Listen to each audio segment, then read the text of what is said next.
everyone, and welcome back to another episode of Another Gaming Podcast. I am one of your hosts, Dustin Kreis, and joining me is my co-host, Steven, the Laggy Gamer.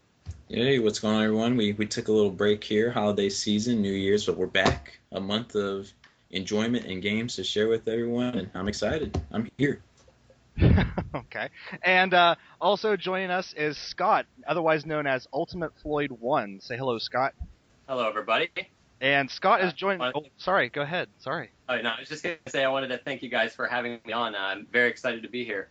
Oh, yeah, we're excited to have you, too. And like I was saying earlier before we started recording, I thought I subscribed to you a long time ago, and turns out I didn't. And I feel really bad about that because you're always commenting not only on the podcast, but also on our individual channels as well. And I'm glad I finally rectified that situation because I'm really digging your channel. Oh, yeah, that's great. Thank you. No problem. Why don't you go ahead and just share with everyone a little bit about your channel and why you got started and everything and how to find it. My channel is pretty new, so I started, I think, like 3 months ago. I've been watching people's YouTube channels for as long as I can remember, and I always wanted to do it, but I was kind of, I don't know, I was kind of nervous. But I did eventually start one off with a video talking about my NES memories. My channel is basically, it's kind of the typical channel. I've got pickup videos, reviews, things like that. I'm trying to come up with new ideas for videos. It's a bit hard. So it seems like every kind of video has already been done, but I enjoy watching other people's opinions on reviews or on games and stuff. So I thought I'd, give my opinions on different things. And it's primarily focused, the games I talk about mostly are RPGs, but I love all kinds of genres, really. And that's pretty much about it. That's cool. See, and it's tough with, like you said, you're just like anyone else. Without we just sit in the camera and talk. It's kind of tough to try to come up with anything different with such a congested area of people trying to, all of us are doing these videos these days, but it's more about being attracted to a certain personality. And your videos, man, you just speak so clearly. And you just seem like a cool guy through the camera and how you're talking about the games, and the passion really comes out in your videos. So you're just one of those guys that's just easy to understand when they're talking about a review or a game, and you just make the game just sound like I'm there playing it. So I appreciate your views and everything you're doing. And man, your Mega Man skills, I'm so jealous of them with your newest videos. Sorry, go ahead. Yeah, that's another thing I'm going to start doing. I'm going to try to play through and review all the Mega Man games in the original series, probably X series later. I'm a huge Mega Man fan. I just absolutely love that series. And it's a shame what's happened to it now with Capcom. And I don't know, it's pretty pathetic now. I was just going to bring up that video, Steven. I'm glad you did because I was watching it. And there's a moment where I was just watching the video and listening to his voice. And Scott, I don't want you to take this the wrong way, but I was just listening to his voice, and I was like, dude, this guy could be, like, on IGN doing reviews. Like, I don't know what it is about his voice, but when he's talking about these games and just sort of the knowledge he has about these games, and I don't mean just IGN. I mean, it could be any game website, but there's just a professionalism to his videos that I just really dig. So, yeah. But, hey, talking about your thing with Mega Man, did you download Street Fighter X Mega Man? I did, and I'll talk about that when we talk about games we've been playing, because I did play through that. Awesome. Good stuff. Well, we'll just get it started here with the big three questions, Scott. I hope you were prepared. Okay. Favorite game, favorite movie, favorite recording artist. Any order you want to go in, just take off with it. I'll start with the game, and you two probably know this. It's featured in my name. The character in the game is featured in my name, Ultimate Floyd, and it's right on my YouTube page, the game itself, and that is Jet Force Gemini on the Nintendo 64. It's one of those games that's kind of underrated, I think, in terms of rare games, rare limited, which, they're not so hot right now, but it's just such a unique game. The soundtrack is one of the best soundtracks I've ever heard. It's got like a Star Wars kind of sounding soundtrack, like a John Williams type soundtrack. The gameplay is so unique. You explore all these different planets, and I love the gameplay, shooting all the bugs. The controls take a little getting used to, like the N64 controller is kind of an odd one. It's a challenging game too. It's, back when games, I found at least, a lot of games were tough, but I play through the game like a couple times every year, and I love it so much, and it's definitely my favorite game of all time. That's awesome. I have never played, I hear everyone speaking about it, Jet Force Gemini, but have never played it, and every time I hear someone mention that game it always brings, and they probably had nothing in common. But there was a game on the Dreamcast, and I don't know if it came out with any other system, but it was called Fur Fighters. Does anyone know what I'm talking about? I do. Yeah. And I always think of Jet Force Gemini, and I'm thinking they're the same game. Do they have anything in common, or are they completely different? I don't think so. I've never played Fur Fighters, but that game always reminded me of like Conker's Bad Fur Day. I swear that game was like trying to, rip off Conker's Bad Fur Day. I don't know. I don't know too much about that game, like what the gameplay is like or anything. Okay. Dustin, did you ever play any Jet Force Gemini? No, and it kind of pisses me off because he's talking about it being such a great game. I have it downstairs. I picked it up. I just haven't thrown it in yet. It's one of those, you look at your wall and you're like, God damn it, Well, you're the first person, Scott, I've heard to put that in their number one spot. I mean, that's over Zelda's, that's over Conker's Bad Fur Day, all these classics. So, I mean, it must be saying something if it's your number one game. Yeah, and like Zelda Ocarina of Time, for instance, like that would be my second favorite. Like after that, it would be typical games, but Jet Force Gemini is just a unique and underrated game. Awesome. So it's got to be definitely must play. There you go, Dustin. That could be your summer backlog game. Summer backlog. Talk about lifetime backlog. Jeez. There you go. So what's your favorite movie, Scott?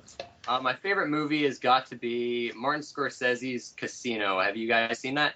I love Martin Scorsese. I think I've seen bits and pieces of it. Has that got De Niro and everyone in it? Oh, yeah, De Niro, Joe Yeah. Pesci. Martin Scorsese is my favorite director, and that's my favorite film he's done. It's similar to Goodfellas. A lot of people like to consider it like a companion piece to that. It's got a lot of the same themes, but it's more to do with when the mobsters ran the casinos in Vegas. And it's such a fascinating movie. The acting is absolutely incredible. I don't know. I watch it like at least 3 times a year. Every time my friends come over and they haven't seen it, or I meet new people and they haven't seen it, I always show them it and they always love it. It's such a great underrated movie. A lot of people always say, Goodfellas is the best Scorsese movie, or Taxi Driver, or Raging Bull. I love those movies, but to me, Casino has always been my favorite. Go ahead, Dustin. We're gonna be doing this all night. I'm actually weird when it comes to Scorsese because my favorite movie by him is Gangs of New York, and most people when I say that to them, their buttholes clench up. Like, how can you even say that? But there's just something about that movie. I love The Butcher. Oh my God, there's just something about Daniel Day-Lewis. I mean, yes. Daniel Day-Lewis might be the greatest actor ever. Yeah, no kidding. What's this, priest? The Pope's new army? Handful of crusty bitches and a couple ragtags? Yeah. So good. But okay. I'm actually not some of his recent stuff that people are huge fans of. I just did not like Shutter Island. Did he do that one? He did. Oh, really? I love that. I love Shutter Island. Did not like it. And did he do the other DiCaprio one, the police one? You didn't Departed? like You didn't like The Departed? I hated that one too. Oh my God. That is like one of the best movies of like the last decade. Oh no, I just hate it. Oh, Steven. Hated it. Mainly the ending. I didn't appreciate the ending. Maybe that was his point. Maybe he wanted to piss everyone off. I don't know. But I love the ending. I hate it. But they did do. I will give it that the actors in it, they did a great job. Like the acting and everything, top notch. But I just didn't dig it. But hey, to each his own. I mean, I know. It's cool. But I'm glad that everyone we've asked these questions, I love the variety we've been getting. I know. I mean, Casino, Robin Hood, whatever that Robin Williams one is, Miss Doubtfire. Yeah. I mean, just that's still the best answer ever. This is Doubtfire. Yes. But anyways, we'll move on to finally the recording artist. Okay, recording artist. I'm a huge fan of music. After video games, music's probably my next big passion. I play drums personally, so but my favorite, I gotta say band. It's a band, and that's Rush. You guys know them? Pretty popular. Yes. Yeah. They're from my hometown of Toronto, Ontario, and I've always loved them ever since I was a kid. My dad would play them down in the basement when I was like 4 years old, and I just loved them ever since. Neil Peart is like the greatest drummer of all time. Absolutely love him. Rush. With the have you seen the movie Fanboys? No, I haven't. I've heard they'll reference or something in there. Oh, he's like all Rush all the time, just in his van. That's all that plays. So what's your favorite Rush song? Favorite Rush song is That's a tough one. I gotta go with La Villa Strangiato on the Hemispheres album. A weird name, but it's actually a purely instrumental song, like a 10-minute instrumental song, and it's pure genius. I love it. Nice. I really enjoy Working Man. For some reason, I just love. That's Working classic. Man. Love the So- intro riff to that song. It's Oh just yes. amazing. Who would have thought it? Canadian, like in a Canadian band. That was Yeah. his favorite band. Actually, I don't like too much Canadian music, to be honest, but I do love Rush. Well, it Really? seems like Yeah, actually, in terms of music, I don't like a lot of new music. Oh, okay. you don't like Yeah. Scarlett Johansson, like her new album and stuff. You're not digging it? Oh, I prefer pretty much anything before, I want to say, like 1995. Everything before that. See, Yeah. there was a while there where I was like obsessed with Canadian music. doesn't? Like, So I'm just gonna say, there's a lot of bands I like nowadays. yeah. That was awesome. What happened? What happened? You guys didn't even stop. You guys just kept going. You guys were both just talking at the same time. It was great. Oh, he must have cut out then because I didn't even hear he was talking.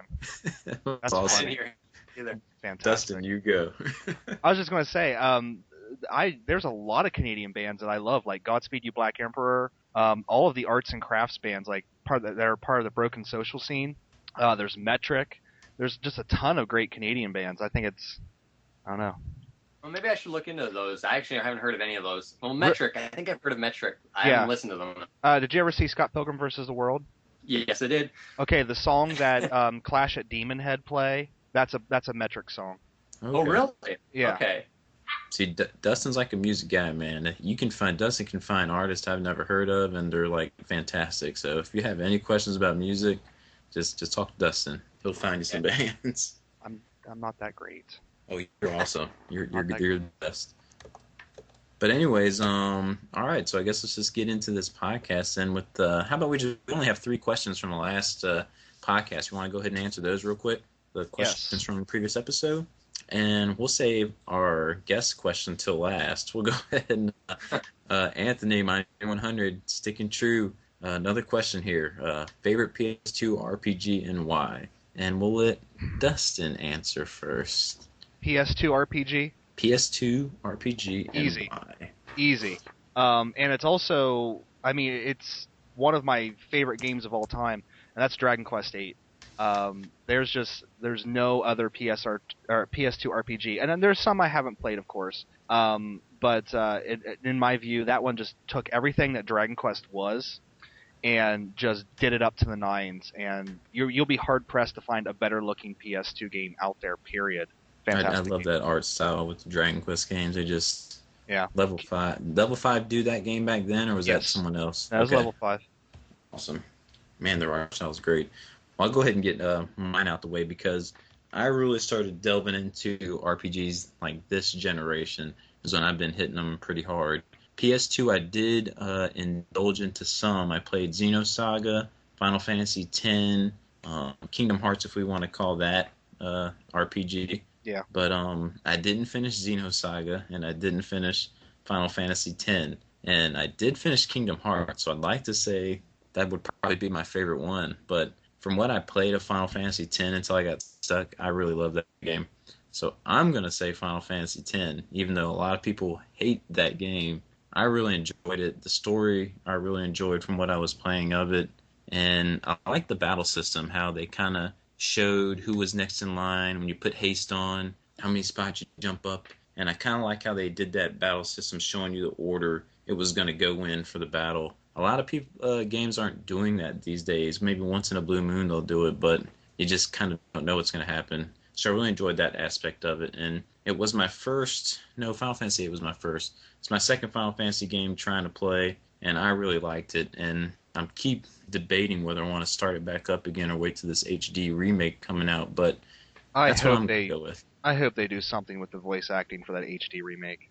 I can't remember it because it was so long ago, but I don't guess it bothered me back then. What's the famous scene from that game? The laugh. The laugh. Yes, Titus. that's it. That does it in every time. Oh, So what is it, Scott? What's your favorite PS2 RPG? Okay. With the PS2, it's actually a console I just recently got. I never actually had one back when it was out. So I haven't played too many RPGs for it, but one I did just play this year that it's definitely my favorite PS2 RPG right now. That's Persona 4, which I know they just did the Golden Edition on PSP. But that game, oh my god. Have you guys played the Persona 4? I have not. I have a thing with SMT games where I'm just not feeling them, but for the past, since that game comes out, it's been tugging at the strings to give it a try because people just rave and rave about it, that maybe that would be the one to get me to like the SMT games and really enjoy it. And it being portable, I really want to give it a shot. Oh, definitely. It's this and Persona 3 are the only Shin Megami Tensei games I've played, and I love them. I love the school setting. The story and characters are absolutely amazing. You absolutely fall in love with the characters. The game is genuinely funny too. I've laughed out loud so many times playing it. The battle system is, really fun, turn-based. That's pretty easy to get into once you understand all the systems. Tons of replayability and content. It's absolutely huge. It took me like 70 or 80 hours to beat it, so it's definitely a time investment, but I just love the whole thing. Now let me ask you this, because the only SMT game I've played is Digital Devil Saga 1. Okay. Okay. I got really frustrated with the battle system in that, because it's all about strengths and weaknesses, and like every battle, like you just can't mindlessly grind your characters up. Like every battle, you have to be constantly, thinking about what skill you want to use. Is that the same way as Persona 4? Like where every battle is like, and you have to intensely think about it? Did this just cut out? Hello? Hello? Hello? Hello? Hello? Hello? Hello? Hello? Hello? Hello? Oh, boy. Okay, and we're back, and I'm going to re-ask that question because the internet exploded. My question was, now, I've played Digital Devil Saga 1, and the battle system in that was very sort of frustrating for me, because I couldn't just, like, if I wanted to mindlessly grind my characters up a level or something, I couldn't just, easily do it, because every battle is such a, you really have to think about the strengths and the weaknesses, and you just can't attack and, level your characters up, So my thing with playing another SMT game is I don't want to have that kind of level of frustration where it's like if you do one wrong thing, it really feels like your party's just going to get slaughtered. So is that the way Persona is, or is it more accessible? I'd say it's more accessible. It's still got those weaknesses, like you got to use like ice magic against fire enemies, and they'll be knocked down, and you can get extra hits on them. But there's also an easy mode too, which I haven't tried that, but that might be definitely more approachable. But it's a challenging game for sure. A lot of the bosses are pretty intimidating, and I died a lot at them. But I don't know, the battle system, just despite it being turn-based, is really quick, and the encounters, like it's easy to level up and grind. So I think you should be good. I don't think it's like to the level of challenge that those games are. Okay, because that's the thing about like Digital Devil Saga. It didn't feel quick. It's like, oh god, Right. now I got to do another battle. So No, the battles in the Persona games are actually a lot quicker than I expected them to be. okay. I think that's something I really like with that Fire Emblem game, Dustin, with the demo. How you can kind of really fly through the battles in those. Yeah, how they dumbed it Really down. Yeah, yeah. I guess how they dumbed it down, according to some people. But anyways, we'll move on to question number 2 from Mr. RPG Crazy himself. Since he's an RPG guy, what in your opinion, was the golden age of RPGs during the 16-bit and 32-bit era, or would it be something else? Since you guys know more about RPGs than me, I'll just say, hands down, this generation is the best. But, I mean, yeah. You want to go, Scott? I'm just kidding. It's not the best. Oh, I would say, from what... I wasn't even going to touch that one. We got Final Fantasy 13. We got all the good stuff. But I think, in my opinion, if I can even have an opinion, it seems like a lot of the golden age games were probably that SNES era, or PS1 would be close. It seems like there's just so many hidden gems and just fantastic games on the PS1. Seems like it'd be between those two, but I'll let you guys have it, that question. Go ahead, Scott. What do you think? Oh, okay. That's a tough question. Like the 16-bit era had a lot of great ones. I mean, like, come on, like Super Nintendo, Chrono Trigger, Final Fantasy VI. Those games right there. I mean, that's enough. But the PS1, I haven't played too many RPGs on it, but it seems like there are a lot of like underrated gems on that. I'd almost say like the 32-bit era just for the PS1, because like I've only played Xenogears on the PS1. Well, that and Suikoden, and Xenogears was like that game's pretty much a masterpiece. I love that game. So, I don't know. It's a close one between 16-bit and 32. It's hard to say though. Dustin? Here's the thing. I am forever trapped in the 16-bit era, but I cannot say that that's the golden age of RPGs. Final Fantasy VI, Chrono Trigger, Secret of Mana, great RPGs came out during that time. But especially here, if we lived in Japan, oh yeah, it definitely would win out. But living here in North America, we only saw like 5% of the RPGs that came out or something like that. So for me, it's really a toss-up between. You guys still there? Oh yeah. Okay. It just got silent, and I thought maybe the internet blew up again. I can start it's really to breathe heavy if you want me to. Go set in the beanbag chair, would you? It's really a toss-up between the PlayStation 1 era and the PS2 era because, I mean, for some reason, that RPGs on the PlayStation was just mind-blowing because I had an N64, and that was back when you only bought one console. And I would sit and just like look at my friends play these amazing games on the PS1 and just be so jealous. So, gosh, I don't. It's really tough to choose between PS1 and PS2, but I probably have to give the PS1. On a serious note, depending on how you want to put this generation, I think you can make a really great argument for the PSP, the DS. You definitely could. I mean, it's sad how RPGs have gone from these great masterpieces that you'd play on your home TVs to these, things that you play on handhelds. But there is a game that's coming out, and we'll talk about it later, that I really do think that this could be the one that sort of brings people back into RPGs. I really think we're right on the cusp of RPGs becoming big again. I think you're right too, especially with Ni no Kuni doing. Yeah. I mean, that thing's getting so much buzz now, not just because of the bad things happening right now, but the reviews. I was a little kind of shocked with the Game Informer one. Yeah. But after looking at that girl did her top 10 in the previous magazine, one of the previous magazines, and she is an RPG player, so I mean, I won't discredit her taste or anything just because of that. But I mean, other than that one, I mean, the game is getting so much praise, and it seems like people are generally wanting to try this game and give it a try. So hopefully, with like Xenoblade doing good, Last Story selling like hotcakes, I mean, hopefully it will be like a resurgence here for RPGs in the future. But yeah, I think the future looks very bright, and like you said, we'll get more into that later on. And now for our third question from Ultimate Floyd One himself. Who's that he guy? Asked, he wanted to know what our opinion was on competitive gaming and Major League Gaming in particular. Well, Scott, great question. I actually really enjoyed.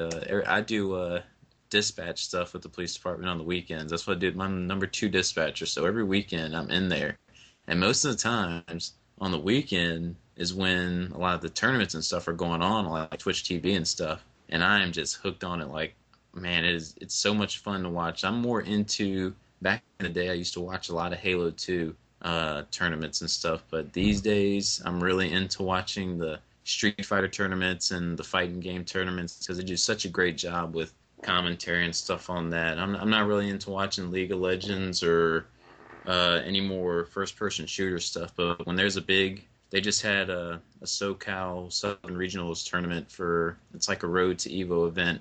And people who know about fight and stuff know what I'm talking about. That's like one of the big events of the year on Twitch TV. They had it going this past weekend. Oh, it was such a blast just watching all these professional fighting gamers who I'm so envious of and wish I could be like, have their skills just duke it out in these tournament settings with the crowd going crazy behind them. I think it's awesome. And I think competitive gaming hopefully we'll start to pick up to where you can there's going to be a space on TV for it somewhere one day that you can just watch it on television. But I really enjoy competitive gaming, watching it. So hopefully that was a good answer for you. Oh, yeah.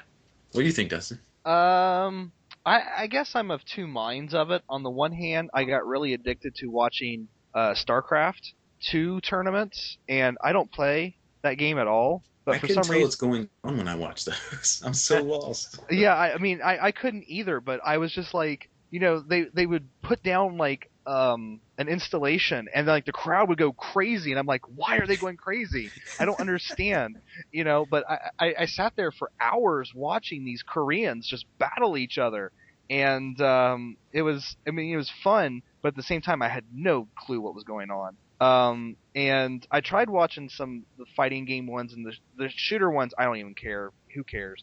But I tried watching some of the fighting game ones because I do like fighting games, and it just didn't suck me in like those StarCraft ones did. I don't know what the deal was with it, but so on the one hand, I like watching it, but on the other hand, there's a part of me that's like, I don't know. I see these like kids doing these competitive, like thinking I'm going to be a competitive gamer. It's kind of like in the '90s how everyone thought they were going to be a rapper.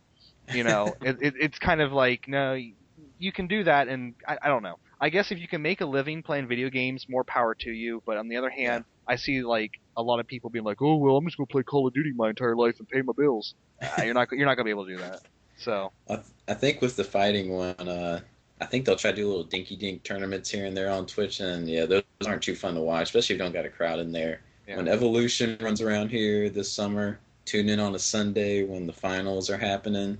That is a day to watch the fighting tournament because that's when you got the top 16 and stuff. And I guess it's crazy. I did watch an Evo. I think it was Street Fighter, one of the thousands versions of Street Fighter 4 they were playing. And I did kind of enjoy that, but man, those StarCraft tournaments are insane. They sound insane, so the crowd probably really gets into those, especially in Korea. Oh yeah, it's like it's borderline religion over there, I guess. So, what are your opinions on some Major League games, Scott? I think it's fascinating. That's one of the reasons I asked the question.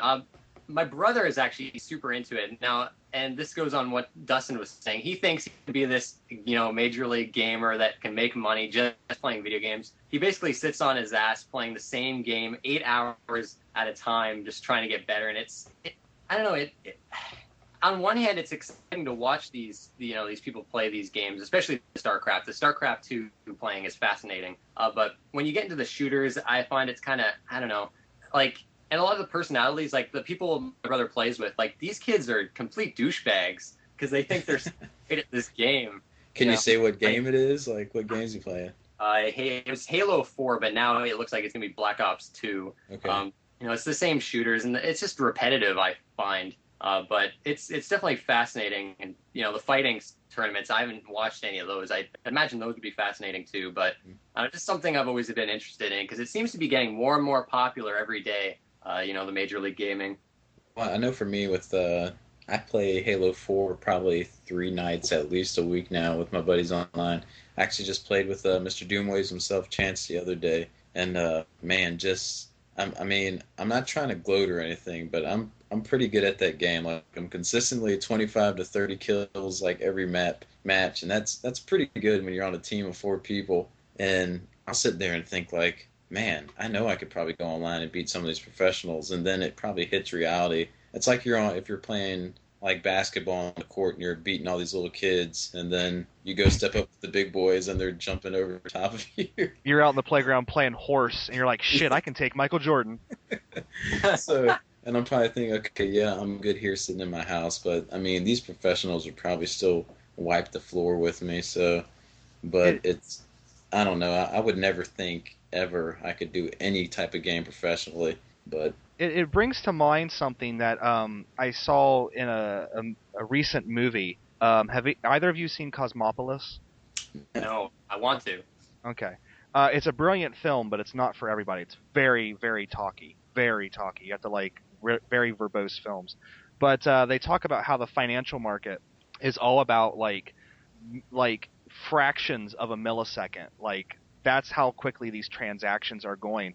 And it really kind of made me think about these competitive gamers who like that's really, not so much like at the tournaments because those things are more regulated, but like online, people are making a big deal about like a controller having like a half second, lag or something like that, and how, it really made me think about that and how with the way that the broadband is going in this country, it's not so much your skill in these online games. It's really the tools you're using, because those fractions of a second can really make or break you in these things. Yeah, you will hear that like the Call of Duty players mainly will like talk crap about, oh, only got a 2-bar connection or 3-bar connection, which I don't want to hear it. I live off of a 2-bar connection over here on the cell phone.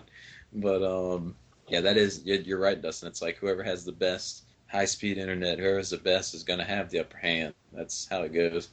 That's funny how it's like I wish I could think of a playground equivalent to. Oh yeah, you just won that match because I have a 2-bar connection. If I had a 4-bar connection, I'd totally take you. You know. I know back in the day it used to be with Halo 2, whoever had host. I mean, if you were the host, you were like invincible. You had host. That's the only reason you won. See, that's the thing with I got out of playing multiplayer and shooters with Halo 1 because we would LAN party, and that was so much fun. Just to sit around with your friends, have them actually there. And then when Halo 2 came out, everyone's like, "Oh, we can get online this way," and then it completely destroyed it. Took all the fun out of it. To kind of add something to that, though, it's not really Major League Gaming, but earlier this month, Archive Speed Demos, they did a 2-week-long marathon to raise money for cancer on Twitch TV, and they were just doing speed runs of these games the whole time. Pretty much they'd get the best speed runners in the world over at this hotel, and they were sitting down doing it live. You saw them playing these games and speed running through it. And I think that would be really cool to be able to say I have a world record in like Donkey Kong Country. I think I'm going to say I want to practice Donkey Kong Country and try to speed run that game. And it might seem stupid to like speed run something, but I'm just watching these guys, like I said, fly through Donkey Kong, doing things. I'm not glitching it, but just running through the game. I mean, it just seems so crazy when you're looking at it, and they're so skilled at it. I think it'd be pretty cool to practice to get a speed run down in a game. I have it down to like an hour for Donkey Kong Country, but the record's like 30 minutes, I think, or under. And my mind was blown. Like watching people play Die Hard for the NES and beating it in 5 minutes. It's just insane. I don't know if you guys heard about it or anything. It was a pretty big thing on Twitch because they raised over $400,000, I think, for cancer. So it was really cool. Went to a good cause, but it was an awesome event. Do you guys do anything with speed runs or care about them? I could honestly care less. Like I watch these and I think, wow, you have to really practice that one game over and over again. And for me, I'd much rather just go play different games and have different adventures than because just playing one game over and over again, I'd want to pull my eyes out. I'm not too. I like some of the Mega Man games. I like trying to speed run, but that's about it. I enjoy watching them though. I think they're fascinating. Though I don't like watching they call them tool-assisted speed runs, where they're using emulators and doing all these hacky tricks. I don't like that. Yeah, I don't like that stuff yet. That's called cheating. Yeah. Except for these, I think they had a guy there beating Final Fantasy IX in like less than 12 hours. I don't think he cheated though. I mean, I don't see how stuff like that's possible. But it was pretty cool watching these guys legitimately. And some of them they would say ahead of time they're going to do a glitch here to do a game, but most of them were straight through speed runs. Can you skip cinematics and summons in 9? I think he was skipping scenes. I wasn't watching a lot of it. Because if you can't skip cinematics and summons, then I call shenanigans. There's no way you could beat that in 12 hours. A lot of those, they have, like running through walls. I know Ocarina of Time, there was like a trick you could use where in Goma's lair, you could like go through a door and then automatically you'd be at Ganon's lair and you could immediately fight him. It's ridiculous. I just don't know how people figure that stuff out. Like you said, that one. Then there was a guy playing Wind Waker. I mean, the stuff he was doing to fly through that game, doing a camera lock so you don't have to use a boat in the water. You're just skipping across the top like full speed backwards. I mean, it still takes skill to do it. I just don't know how they do it or can put the time into it. That's why I'm just saying something basic like Donkey Kong. But anyways, I was just kind of trying to connect to MLG. But that was our question. So anyways, if you guys want to continue, just go ahead and ask us more questions in the comments. Just leave it down. We'll be happy to answer them. We love answering these questions, and it's a good time being able to share some stuff with our viewers. So how about we just get into the knack of this? What do you want to do? Want to talk about games next? Some little news? or what do we want to do? Well, here's the deal. If we get into news, I feel like we're going to be stuck there for a while. Okay. We can just talk about the games you've been playing recently, get it out the way. And I mean, it's been a month since we did this, so I have a nice little list here, but I won't like go into detail. I might just name them and go on, but we'll let our guests go first. So, Scott, what you been playing, man? Okay. Ni no Kuni has been basically taking up most of my time. I'll save that for last. You can actually say that till after games, because we might talk about that more in depth after the game. So go ahead. Okay. Okay, well, other than that, Gunman Clive on the 3DS. Have you heard of this game? No. Is it a download game? It's a download, yeah. Download only for $2. What it is like it's a side-scrolling platformer shooter similar to, I want to say, Contra and Mega Man. It's like a combination of those games. It has a really interesting art style where it's like a pen and ink type style, and it's really neat. It's like a Western kind of game. You're like a cowboy type character. It's very challenging level design. The level design is excellent. It's a short game. You can beat it in one sitting, but it's really got some creative level designs. And if you love these kind of side-scrolling platformers like Mega Man and Contra, you should definitely try checking it out. I mean, it's so cheap. I was able to finish it in one sitting, but definitely a fun game. But yeah, I've been playing that. What else? Another game. This is a free game, actually, on PC and Mac. It's called Path of Exile. Have you guys heard of that? Path of Exile? Path of Exile. No, never heard of it. Okay, what it is like a Diablo-style game. It's pretty derivative of that kind of style. It's basically Diablo 2. But this, I know a lot of people complained about Diablo 3, and it being like a shitty game and terrible compared to Diablo 2. I don't agree with that, but those people that hated Diablo 3, I definitely suggest checking this game out because it's completely free. It's an open beta right now. It's basically what Diablo 3 should have been. It's got a lot of innovations. Like there's like skill gems. Each gem you get is like a different kind of skill. There's no actual skill trees or anything like that. Like there's a passive skill tree, but other than that, you just learn skills from gems. The combat is really fun. Different classes. There's probably a bit too much to explain right now, but since it's free, I definitely suggest anyone that's interested in it check it out. Always like free. Yeah. And finally, I haven't Ni no Kuni has been taking up most of my time, but the other game I played through was, like I said earlier, Street Fighter X Tekken, or not X Tekken, X Mega Man. I think it's Mega Man X Street Fighter. You can definitely tell it's a fan-made game. It's not up to the quality of Capcom's own Mega Man games, like 9 and 10, for instance. I think a lot of the level designs are maybe a bit dull.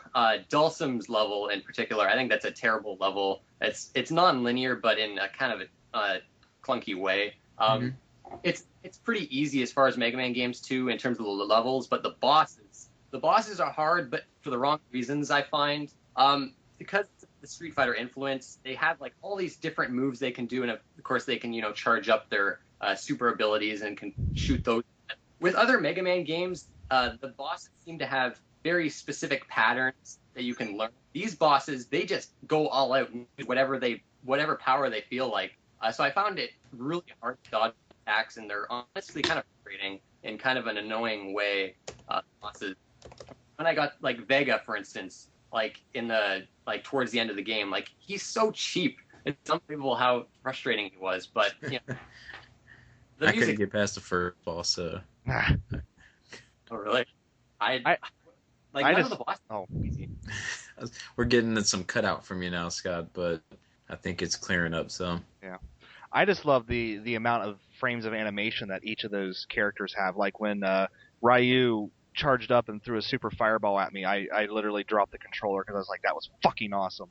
Yeah, I love their animations, but like their moves are just really annoying. Like Ryu, for instance, those charge shots he does, you have to like shoot them, and you can never seem to get shots on them. Another thing, the weaknesses, like typical weak Mega Man, you got to get the weaknesses for the right bosses. Like none of them were all that effective. Yeah. I ended up just having to use my Mega Buster. The thing that I sound. That is awesome. Scott, you go ahead. I sound like I'm being negative on the game, but it's really it's free. I can't complain too much. It is a fun game. This is why I like his channel. Yes, I'm cutting Dustin off. This is why I like Scott's channel, because he is honest. He'll give you his opinion if you like it, good and bad. I mean, even with I was watching your Lost Odyssey review on the 360. You hear nothing but people raving about the game. But Scott was honest with you. He's like, listen, it's not the best one of this on the 360. So, man, I appreciate your honesty, Scott. I appreciate it. You should see my last story review. I didn't appreciate that one. But we can move on from that. Go ahead, Dustin. I was just going to tell Scott that this is the internet, and you can complain all you want about free stuff, Yes. Yeah, apparently. and be as evil as you want to be about it. And So anything if you want, else? Scott, you can go ahead No, and that's talk about Ni no Kune, because I was going to say we could all three talk about it, but Dustin's going to start it up tomorrow, so Yep. you can go ahead and tell your experience so far with it if you want to go ahead. Okay. So Ni no Kuni, of course, this is one of my most anticipated games of 2013. It's my first level 5 game. I actually haven't played any of their games. I'm about 20 hours in right now. It's amazing. I did read some of those negative reviews, and I kind of agree with some of their points. Well, first off, the positive, like the visuals in this game. Oh my god, this is probably one of the best looking games I've ever seen. The animations are amazing. The environments are so vibrant and colorful and varied. The Studio Ghibli influence, you can definitely see it. Their animations they did are fantastic. So far, the story is kind of, I'm not sure where it's going, but the villains are interesting. The main character, for a kid, he's not annoying, which I think is a good point. The problem, well, it's not really a problem, but the battle system itself, I feel like even 20 hours in, I don't have a complete grasp on it. It's like real time, but not really. You can kind of like go through your menus to pick attacks or whatever. Mm-hmm. Like my battle system is the AI. The AI on your partners seems really bad. Like they waste magic so fast. They're always dying. Like this game's tough. I'll say that. Like I'm playing on normal difficulty, and most of the bosses now are just handing my ass to me on a platter. You do have to do maybe a bit of grinding, but it's not as bad as a lot of the reviews are saying. I don't know why these reviews are saying there's tons of grinding to be done. I just play like any other RPG where I just basically run into every enemy I want, which is most of them. But the battle system, I don't know. I feel like I probably would have preferred a traditional turn-based as opposed to the real-time thing they have. It reminds me of Xenoblade for some reason. I don't know the battle system. Ooh. I like it as much as Xenoblade's battle system. Of course, there's the familiars, which is like Pokemon. I'm not normally into that kind of stuff, but it works well in this game. It's fun catching or taming all the different monsters and equipping them. The battle system definitely has a lot of depth and strategy to it. I'm starting to like it a bit more, but it's the part of the game that I find the least interesting. The side quests, I gotta mention the side quests. They're nothing special. It's just like hunting monsters and mending broken hearts. But the way they've done them, where you earn like merit points on like a merit card, and you can kind of cash those in for different abilities, like that's a genius idea because each quest gives you these merit points. So even the lower level quests will. So you can go back to lower level areas and do these quests, and it's not a waste of time. It's beneficial, and I love that. The pacing too of the game is fantastic. I'm never bored. I like the puzzles so far, using the magic to solve the puzzles. I don't know. I love the game so far. I'm absolutely loving it. That's awesome. And I'll just go ahead and, was that your last one, Scott? Yeah. Because I could just go ahead and just bounce off you there, and I'll get started into mine, because I was playing Ni no Kuni as well. And I'm not as far as you into it. I played it on day one for about between 8 to 10 hours. And since then, I was trying to beat another game real quick. But like you said, I loved all the points you said about it. Visually, it's just beautiful. And it's tough to try to judge, like you mentioned, Xenoblade Chronicles. I think that's a beautiful, beautiful game in its own right. But it was on a Wii where you can't see stuff in HD. But so it's kind of judged like what's a better looking game when you try to pick between stuff like that. Because I still, like I said, Xenoblade, even though for its 480p stuff, it still looked beautiful to me. But as far as the animations and stuff, it's just hands down a gorgeous looking game. And I'm right there with you on the combat. I think I'm close to unlocking my second party member. Did they have any like way to set up a strategy for them, kind of like Dragon Age does? So there's an order for your like party to do something to heal when they're too low, or is there anything to do that? Have you noticed that? Yeah, there's like a tactics kind of menu where you can set them to heal health when they're low or whatever. But again, like, I didn't find that helps all that much. And Really? like, you know how there's like certain bosses, they'll do like these charge up attacks, and you have to evade or defend against these attacks, or you'll just get slaughtered. Yeah. It takes like 15 hours into the game to get the ability to do an all-out defense, which makes all your characters in your party defend all at once with That was gonna be my next question. When do you get that? Yeah, it's like 15 hours in, that's a bit ridiculous. They should have given you that way earlier. Mm-hmm. Another thing, actually, just quickly, I want to say, like, I found a lot of the times, like, there's some familiars that don't have defending or evasion abilities, and there's been times where boss will do these charge-up attacks, and I'm in the middle of an attack with one of these familiars, and I can't possibly switch to another familiar and defend before he pulls off the attack. So I've died a lot that way, and that's kind of frustrating. I was going to bring up the same exact thing. I'm still where I haven't died yet because of it, but that's the thing where if people just be wary. If you're in a fight and you see him about to do something, make sure you can hurry up and have a character who can defend, because like he just said, if it kind of takes a few seconds to get to that familiar or your main character and hit defend, and within that time they could already launch the attack because it is real time. They're not pausing for you while you're switching characters. So it kind of reminded me of the first Final Fantasy 13 in a way, where you don't really, they do kind of stop, but while you're changing out, they're still charging up and attacking. So that was a little frustrating.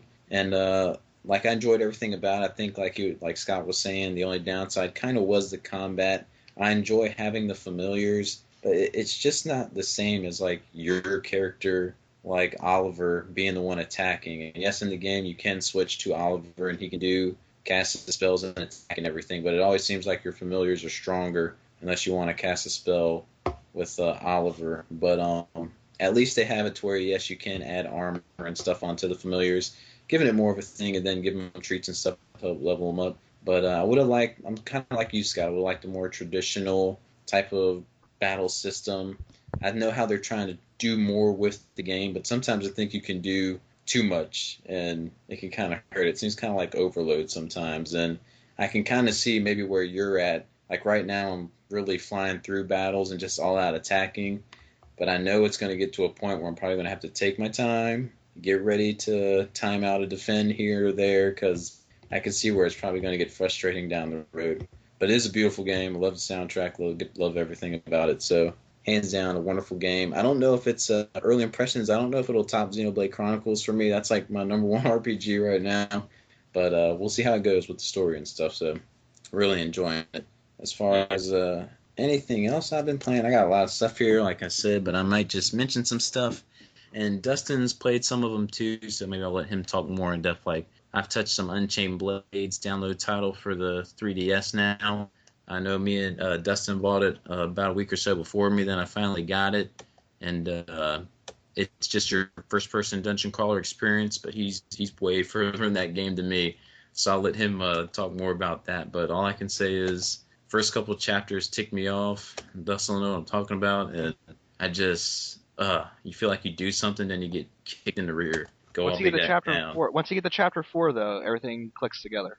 Yeah, but it's just things about how this game was set up is it's a fun game, but it really is. It feels like dungeon crawling. You go in a little bit, go back out, save, go back in, do a little bit more, go back out, recharge some MP.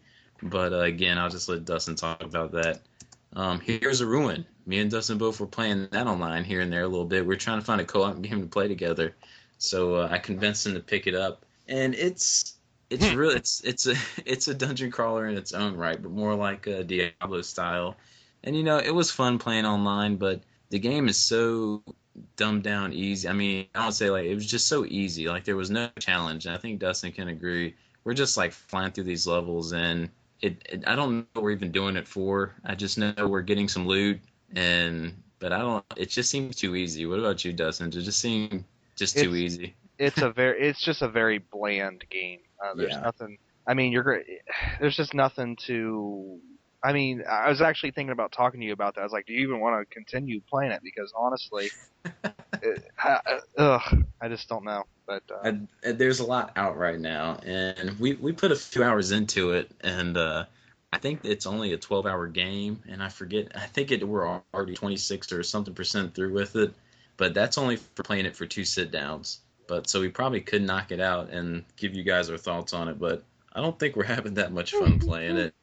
And that was one I was really looking forward to playing when it first came out, but unfortunately, yeah. Also, right around New Year's, I beat To the Moon. Fantastic little just story text-based game. I didn't get as moved as some people with the ending, but it was still a great game. I really recommend it to anyone. If anyone wants to know more about that game, just to watch Dustin's video on it. I think Return to Mother Base, Alex, he talks highly of it too, so check out his thoughts on it too. But you can find it really cheap, and I think they are going to do more episodes, right, Dustin? Because I will definitely buy another type of game. Yeah, that was the same plan. setting. Because after their credits roll, it says episode 1 complete, Yeah. and it has all those other places for other episodes to be. So, but pretty much how it was, it's like these two doctors or scientists are going to this old man's head, and they're pretty much just letting him live out his dreams, or he wants to go to the moon, so they're trying to make that happen. So I guess like in another episode, it's going to be these same two doctors going somewhere else, helping someone else out. So it's going to be pretty cool to. I'm hoping for another episode. So play I that. just don't see how they're going to top it. Because that would mean You would think like they might have to go more lighthearted or something with another one. Because then at the end where those two hold hands, I lost it. I was like, oh my god, I gotta get out of here. But it was a great story. It's at times you're gonna be like, man, this is so depressing. Why am I playing through this torturous depression? But it all gets good. So just stick through it. Bastion, of course, I did a video on that talking about it. More type of dungeon crawler stuff. Great third-person action role-playing game. Also downloaded Gianna Sisters, Twisted Dreams during the winter sale on Steam. Just a fun platformer. Wanted something, it was cheap, and I didn't get the one for the DS, and I heard so much great stuff about that. So I went ahead and downloaded this one. It is fun. It's a good, challenging platformer where the main staple is you have the two sisters, and you'll have to switch back and forth between them to get through the levels because they can only get to certain areas with certain abilities. I'm not too far into it, about 2 stages into it, and by that I mean they have a 1-1, 1-2, all the way into 1-6, I believe, and I think I'm in the 2s now. But pretty fun game. Like again, I think I got it for $3 during the sale, so I would definitely check that out if you're into platformers. Hotline Miami, I did a video on that one too. Again, just go check that out if you want a full in-depth review of it, but that's just a bloodbath, shoot 'em up strategy game is the best way to put it. But I just recommend going and checking out the video on that one. And then some more Halo 4. Played that online. Some with Doomways himself. We just played the other night. I'm playing that like 3 nights a week with buddies because they're always hammering me to play it. That's what's taking a lot of game time for me to get other games down because so many people want to play that with me online. It's tough to get away from it. But enjoyed that. Gravity Rush on the Vita. Started that up because it was a free download for PlayStation Plus members, and last month I did subscribe to PlayStation Plus, PlayStation Plus, because they get all these free games if you're a gold member. I mean, they have Gravity Rush for free, Uncharted, the one for the PS Vitas, for free. You got Street Fighter Arcade Edition for free. So many great deals for. That's a really cool practice they did with that, giving you free games. And I know this was a game that you really wanted to try to play, right, Dustin, if you got a Vita? Yeah. It is. It's one I didn't really care about at first because the art style did sell, like, I really liked the art style of it, but I saw some video of it, and I downloaded a demo, and I wasn't feeling the combat. But now after downloading it, and I'm 6-7 chapters into it, and I'm just loving the whole setting of this game. You're just in this. It's kind of tough to explain, but you're in this town that seems like it's floating in air, and you're a shifter, is what they call the main character, Kat.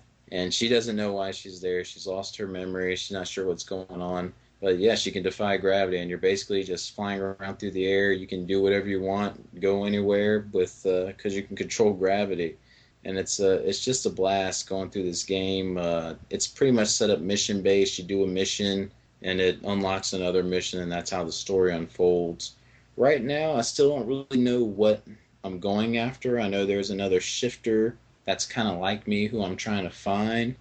But the combat isn't as bad as I thought. Like I said, you're flying around in this, like you're flying around most of the time in the air. And the most frustrating thing is trying to hit an enemy when you're flying around. And there's no real lock-on mechanic. This game needs like a lock-on mechanic because it's tough trying to just basically stand on the ground and kick enemies. Because there's not much to the game. You kick or you can fly around and do a flying kick so far from what I've unlocked.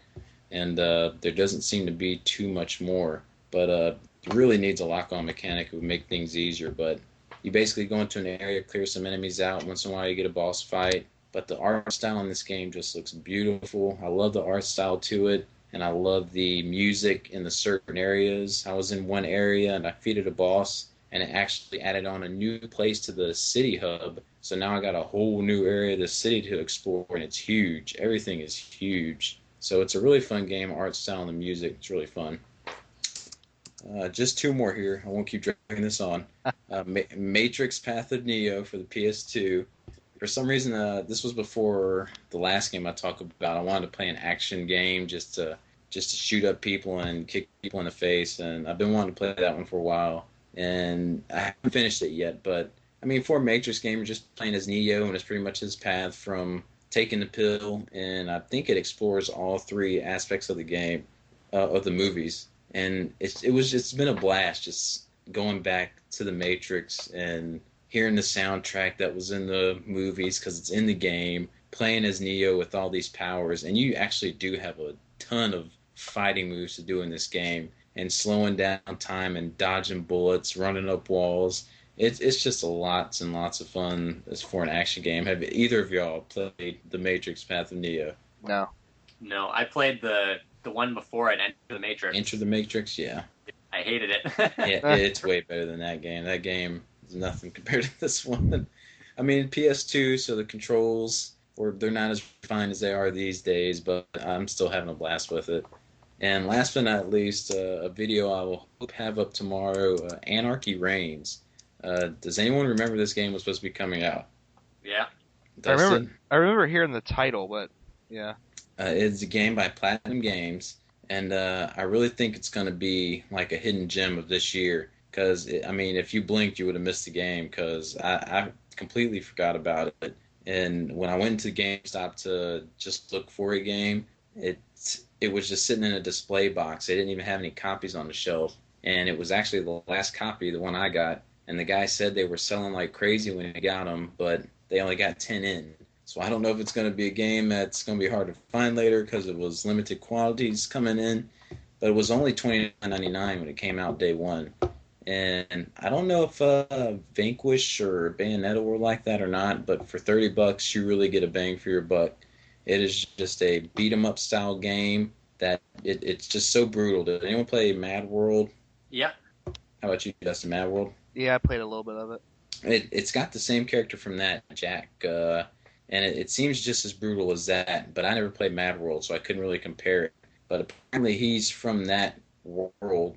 It could be the same thing, and it's just a basic beat-em-up where you got all these moves to beat down enemies, but where the game really shines is in the multiplayer, because you can have 16-player death matches just all online, and it's like Smash Brothers mixed with Street Fighter, mixed with, I want to say Halo, because you have different game types like Capture the Flag, oddball type games where you're trying to hold on to an item, just all out craziness. And when you're online, it's just so hectic and chaotic. But really fun beat 'em up game. If you're into Platinum Games, it's got that Platinum Games touch. Everything's over the top. Everything's crazy. The characters are crazy. Really fun game for $30. But if you want to hear more about that, you can just check out my video. That'll hopefully be up tomorrow, because I think I ramble on a lot about that game, and that's all I've been playing. Like, that's a little bit amount, but it's been a month, so that's it. And I've actually beaten over half of them, so I'm kind of happy. Okay, Dustin, you can go ahead. Well, my list is not going to be as epic as that because I've found a new addiction, and that's Doctor Who, and I've been watching that quite a bit. But I did play. I am playing Unchained Blades, and I am about 40 hours into that. And it's really. I had played the Dark Spire for a long time on my DS, and There's just something about the Dark Spire that never really caught on with me. I don't know if it was just its really, really hardcore, old school feel or what was it about it. But Unchained Blades will probably be the first person dungeon crawler that I finish, and it's actually made me crave more first person dungeon crawlers. Like I have Etrian Odyssey 3 downstairs, and I'm really excited to throw that in. And since I got my iPhone, there's actually a lot of them on the iPhone. So I found one called Undercroft. Yeah, Undercroft. And it's free, and it's actually really kind of awesome. It's not the most graphically flashy thing you'll ever find, but it's still really... I'm having a good time with it. I also downloaded the Wizardry first-person dungeon crawler that Xseed put out for the PS3 on my iPhone. Though I think I'm going to go and download the PS3 version because that game's just way too dark to try to see on this small iPhone screen. Question about Unchained Blades real quick. Okay. One of the things that was really irritating me with that game was the lack of being able to get your MP back up when you're halfway through a dungeon or something. Okay. Does it ever change throughout? Is it easier to get a potion, or having to do a lot of back travel to get your MP back up? I guess I see that's the thing. Since you're kind of low level, Mm-hmm. You don't really have a lot of MP, but as the game progresses, you get a lot more powerful skills.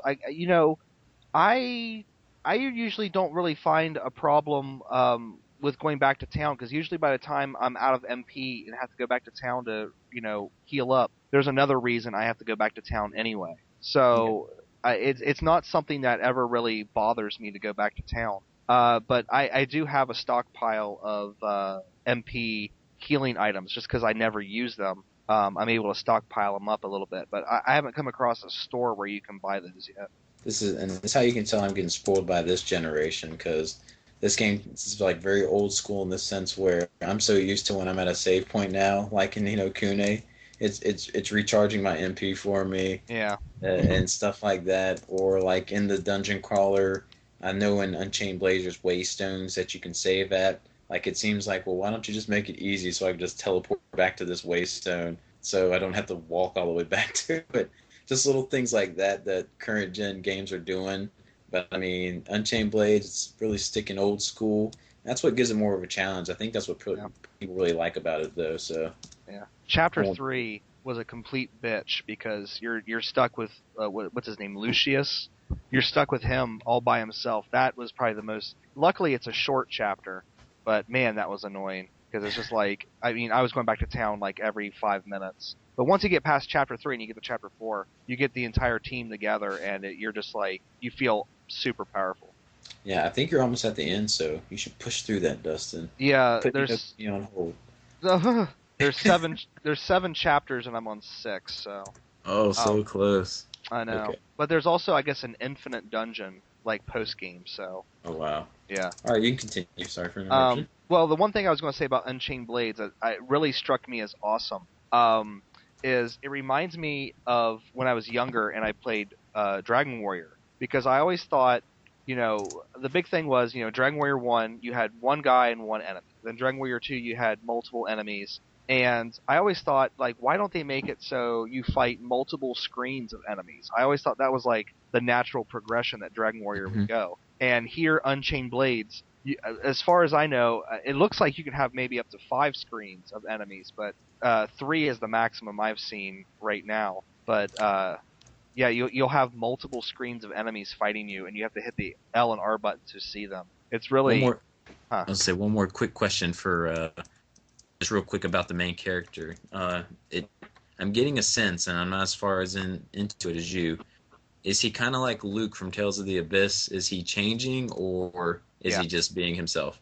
He's kind of like Luke. Okay. There it kind is of seemed like it may go that way, but there's a little bit of a romance story too. And what I mean a little bit, I mean it's just like all of a sudden these two characters are like, we're in love, So. Okay, cool. But I really enjoy Unchained Blades, and of course it's put out by Xseed. So if that's not reason enough to go support it, it's an excellent game and really addictive. I I just, I have to push further into the dungeon. I have to play a little bit longer to level a character up and get more skills. It's just, you really get addicted to it.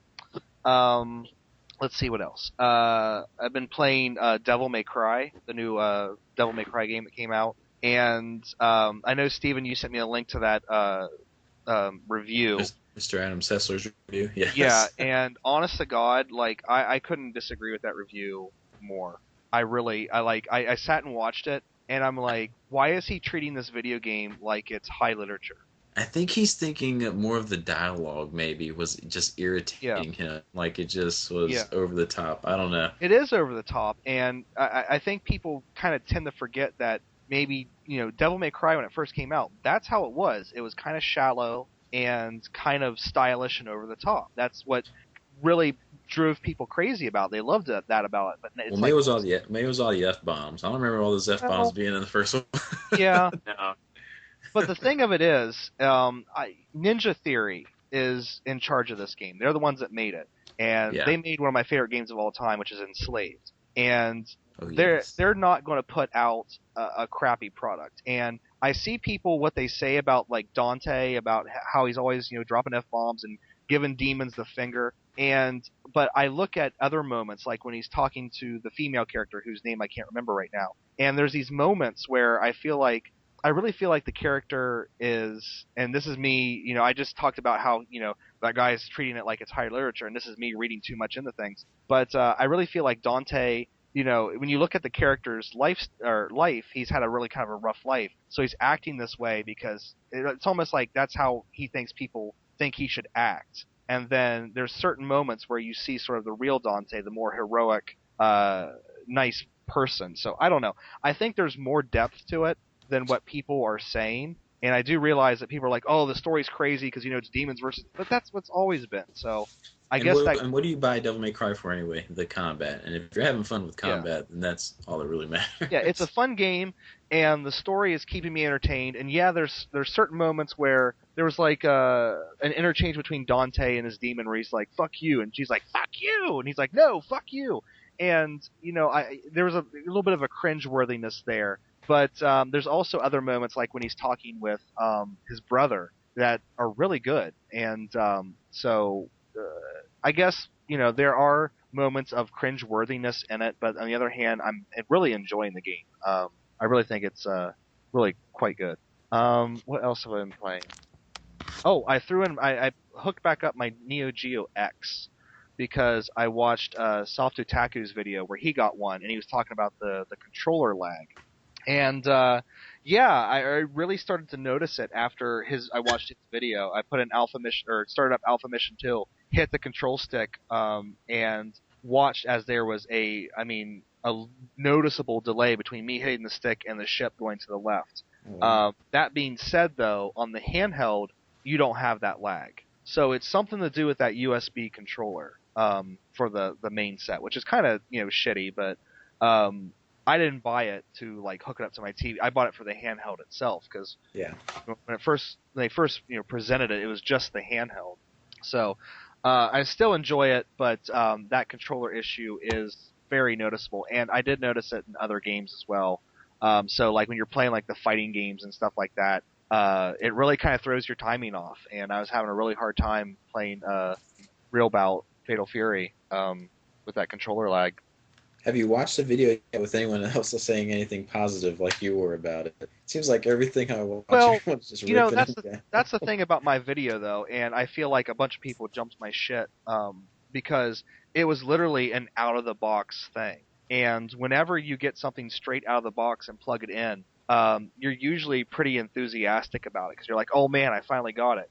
And then, as I've played it, I think I've talked about this on maybe not the last podcast, but I talked about this on somewhere else about how I still enjoy it, but I'm not as I was talking to Aerodynamish about it on Facebook, and I was talking about how I still really enjoy it, but at the same time, he was asking, should I buy this? And I was like, to be honest with you, it'd probably be your money would be better invested if you would make a big, nice MAME arcade. Yeah. Which that's not something that I want to invest in. So for me, this is great. But for him, he might want to go that route instead. But yeah, I mean, my enthusiasm for it, I still think it's a fun little piece of stuff, but I understand why people have a problem with it. But at the same time, I think the handheld part of it is very nice, and the games look really good on it. But when you start getting into like the console attachment thing, whatever, that's where it starts to lose a lot of its steam, I guess. What did you think of the Neo Geo, Scott, the handheld coming out? Were you into it at all or cared about it? I'll be honest, I actually don't have too much of an interest in Neo Geo. Like for me, it's always one of those things where it's like the price of admission is not worth it for the amount of games on that I'd want to play. I don't know, there's just out of that game library, there's just nothing there that really interests me a lot. So I don't know, don't really have too much of an interest in it. Yeah. I think all the best ones you can get on compilations anyway too, if you want to get your fix. But yeah, so cool, understandable. Yeah. But I guess the thing of it was, is I have a really big nostalgic kick with Neo Geo because my godfather, we'd always go to the bowling alley for lunch whenever we hung out with him because he liked to go there and talk with all of his old friends. And there was an MVS 4-slot in the arcade there. So my brother and I would always go in there and play it. And then, growing up, you'd look in the back of magazines and see like ads for the AES and things like that. It's one of those things you could never own, and I still would never buy one because, like I said, Metal Slug, you can get it a million different ways, but if you get it on the AES, it's going to cost you over $1,000. Yeah. So I guess it's just a nostalgia thing for me, but I understand why a lot of people are upset about it because it's not really living up to what it kind of promised. And not to keep extending this thing, but you reminded me, you said you went to the bowling alley. That's how I first saw my first Neo Geo. Yeah. And I would be so excited because we go to the bowling alley, I got the games, and I would always get pissed because like a year later, he had the same games in there. I'm like, I know you can change the games out in here. Put something new in there. Yeah, see, that's the thing. I would get pissed. Man. He wouldn't change it out. They would take King of Monsters out, and I was like, God damn it, put it back in. So you wanted to just say, and I wanted to get changed out. Well, but they could change out after a year, you're ready for another game. Yeah, they could change the other two games, just keep Metal Slug and King of Monsters in, and change out the other two. Okay, you can continue now. What else you been playing, man? I'm trying to think. I'm racking my brain here. There was something else. That might be it. Just a lot of Doctor Who. Oh no! I started The Walking Dead. Ooh, nice. You did. Yeah, I didn't know if you had bought it or not. Yeah, I started episode 1, and I really enjoy it. But I'm super pissed off at it as well, and I don't think I'm going to put it back in until I hear about a patch being released because I swear to God, the frame rate issues for me when you're talking about a game like that where it's so story driven, it almost breaks the game for me because I'm sitting here watching this and trying to really get into these characters, and it's so easy to just fall in love with these characters and. Then the game, the frame rate just jaggles all over the place, and it's like, oh my God, will you stop? It drives you insane. It's like a CD skipping, or it's just. I don't know how they got screwed up so bad between just putting them on a disc. But it seems to have gone horrible. Yeah, I mean, I'm really regretting because I really wanted to buy a physical copy of it, and I almost downloaded it onto my iPad and played it that way. And I really wish I would have because the frame rate issues with these physical releases are it's game breaking for me because it just takes you out of the story so much. So that really kind of sucks. What console did you get that on? PS3. Okay, because I have heard the PS3 version's worse than the 360. Oh, always. Like when I played through that, I also had the frame rate issues, and I noticed they were more noticeable in the first episode. I don't know if you want to continue on, but they were there the majority throughout. It didn't hamper my enjoyment as much as I thought it would. Yeah. Well, episode 1 had its issues, and then I started up episode 2, and it was just like hiccuping all over the place, and I was like, all right, I gotta go somehow. So hopefully something. I don't know what it is. I don't know why Sony fucked up so badly with this PS3. I don't know what it is about it, but I got Skyrim for it as well. Oh no! Yeah, and apparently Bayonetta for it as well sucks. So I don't know what the fuck's wrong with it, but apparently Bethesda says that all of the Skyrim DLC is going to be coming to the PS3 here soon. So it's going to be funny to see what a clusterfuck that's going to be. Give you it free. Huh? They should give you that shit for free. They should. I mean, Jesus Christ. I mean, the thing of it was, even when it was having all those, I never had any of the issues that were out for it. So my enjoyment of the game was never hampered. It's just, with these Elder Scrolls games, I'll play them for a long time, and then I'll set them down for like a year and a half, then come back to them. So by the time I eventually get back to Skyrim, I think all these bugs will be hammered out. But other than that, I believe that is it because of Doctor Who, and having 14 to 15-hour days at work sometimes. That's always fun. That's always. And I was going to add on to mine since you mentioned Doctor Who. If no one has seen Indie Game the movie, do yourself a favor and watch that movie. Did you get a chance to watch it yet, Dustin, or you're hooked on Doctor Who? You couldn't put it away. Well, I just finished season 4 of Doctor Who, so I'm kind of in an in-between point, so I can go online and watch it. I'll probably do. Have you heard about this movie, Scott? Yeah, I have. I really want to watch it. I need to watch it. It is so good. For anyone that follows the developers of Super Meat Boy and Phil Fish as they're into the closing months of finishing off their game and the struggles they're going through trying to get their games released, and just a biography of that. And it's just a pretty powerful movie, seeing like the inside of what it's like to be one or two people working on a game and all the struggle you have to go through, especially with what Phil Fish had to go through with all of his stuff. And during the making of his film, his game Fez was supposed to come out, but of course it got pushed back again and finally came out last year. But just a fantastic movie, seeing how some in-depth stuff on how this all works and getting to know, especially developers of Super Meat Boy, and seeing when success happens for them and just seeing their reactions to stuff. Oh, just a great movie. So anyone, it's about an hour and 45 minutes, full-length biography. Check it out because it's fantastic stuff. You just reminded me of another game I was playing. Oh, what'd you play? Dust and Elysium Tale. Yes, you played Dust. Yes, I did play that, and that is fantastic, and it's friggin' mind-blowing that it was made by one person. Unreal. I don't know how they do it. I know it takes years for them, but yeah, it's well worth it for them in the long run. They're all sitting easy now. Apparently, this is going to be turned into a franchise, I guess, or it already has. I guess he's doing like some kind of a movie of that world, and I know that a lot of people was like, I guess one of the biggest complaints about it was the fact that they were animals, and I really like that. I think if it was just like a normal guy, it wouldn't be near as charming. Sometimes it's fun to take these games sort of back to their old school roots about how everything was kind of, cartoony and I guess animal based. I don't really know where I'm going with this, but I think if it didn't have that animalness to it, that it wouldn't be near as charming. It looks like a fun game. Did you play it, Scott? Oh yeah, it made my Game of the Year list. Oh yes, it did. I remember seeing it on your top 10. You're right. Yeah, absolutely love that game. Awesome. Yeah, and I agree with the animal thing. I think it would have lost a lot of its charm if it didn't have that. Did people have a problem with that? Did I hear people have a problem with? Yeah, they had a problem with that, and they had a problem with the voice acting, and blah blah blah blah blah.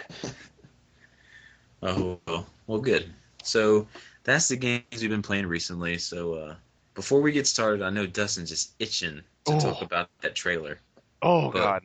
Let's start with some sad news first, if it's sad for some people. And just here recently, THQ finally pretty much was selling away all their stock and all their games. They're pretty much done, and everything's pretty much sold. I have a little list right here of people who got stuff.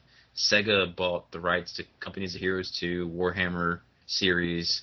Koch Media, the guys who do Dead Island, they actually took over the Saints Row franchise and series in Metro. So there you go, Scott. Saints Row could be safe for whoever bought that. So Crytek, who is actually making Homefront 2, they bought the rights to the Homefront series. And, I mean, I don't know why they'd waste their money on that. Who bought Homefront? I agree. Who cares about Homefront? Dustin, you don't care about Homefront, do you? I didn't care about Homefront when it came out. Exactly. What's going to make me care about it now?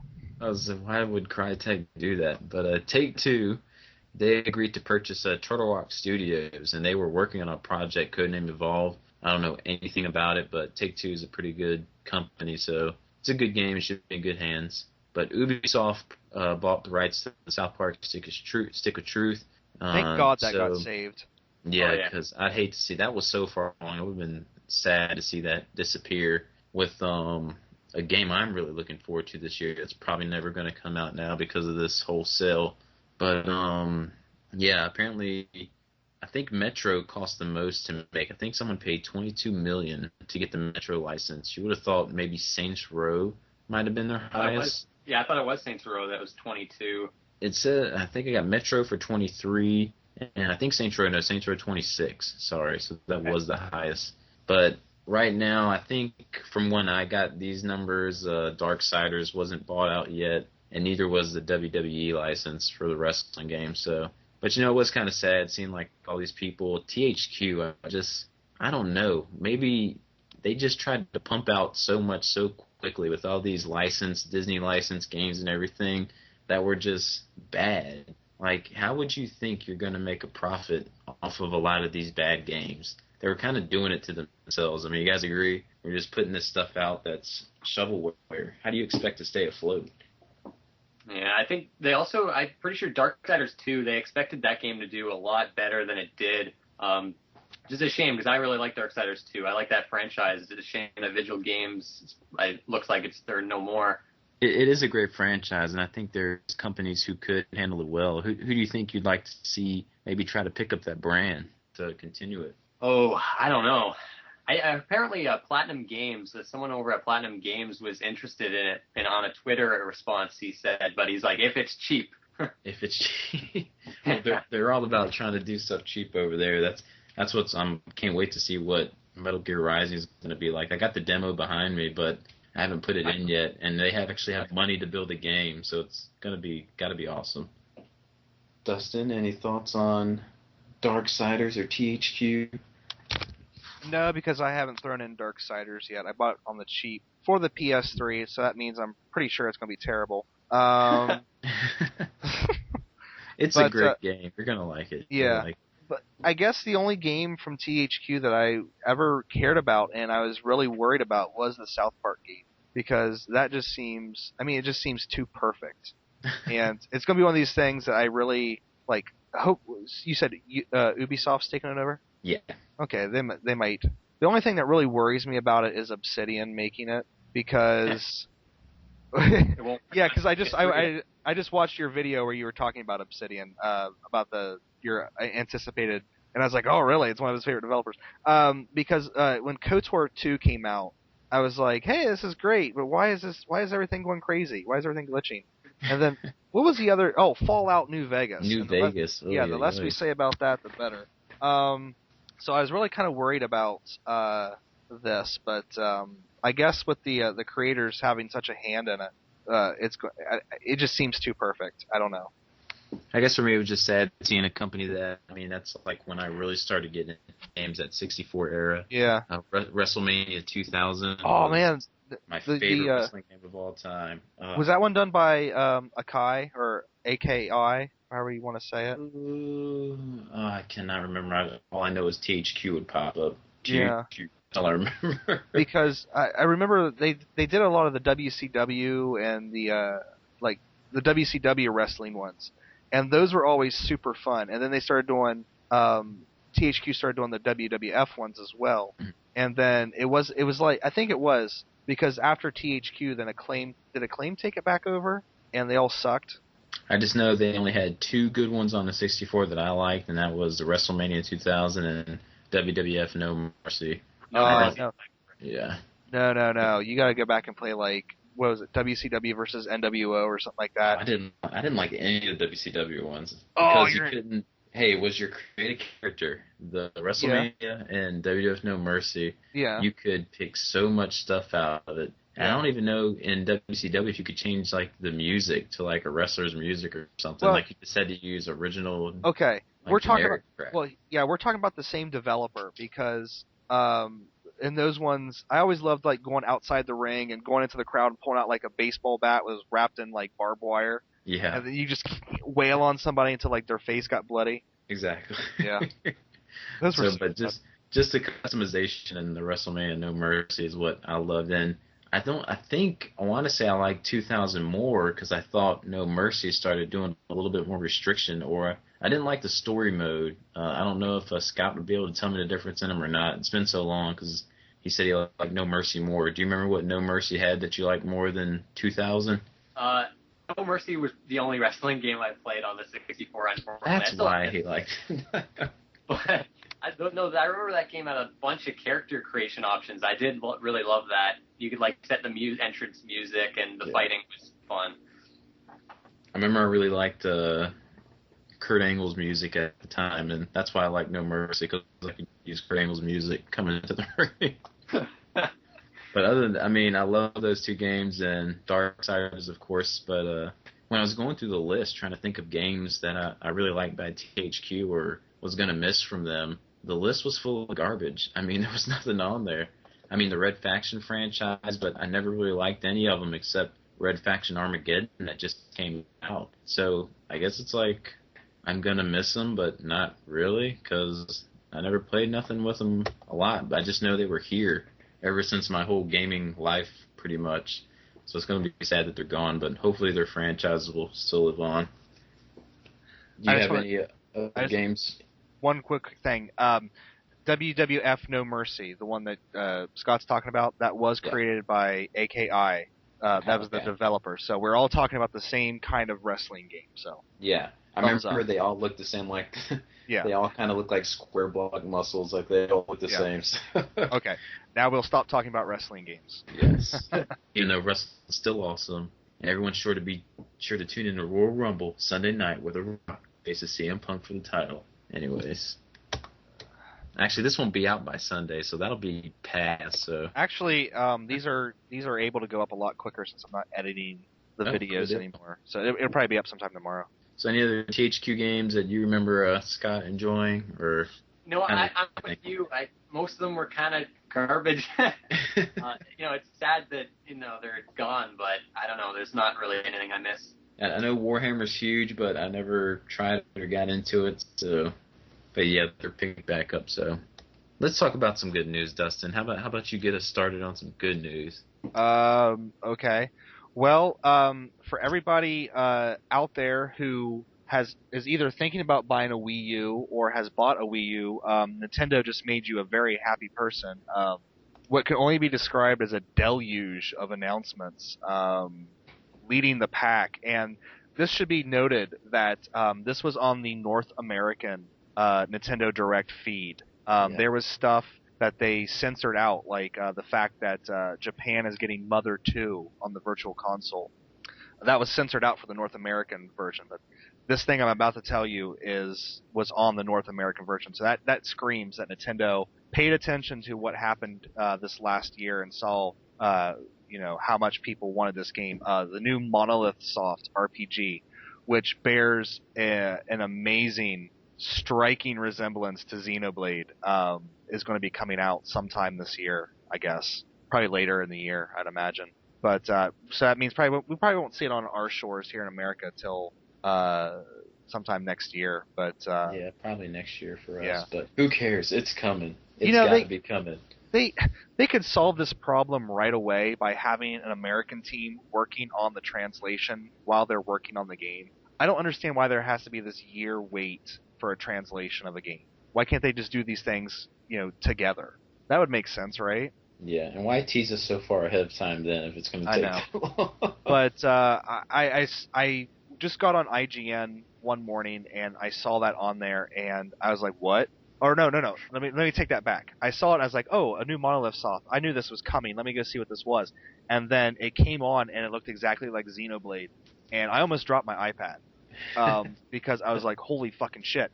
And then you saw the transforming vehicles and you're like, oh my god, this is amazing. And the menu screen, or not the menu screen, but the HUD and everything looked exactly like Xenoblade. And then at the end you saw a guy that looks a lot like Shulk. And then you see the big red X and you're like, holy crap, this is going to be another Xeno game. it literally blew my mind how beautiful the graphics are and the draw distance in that game.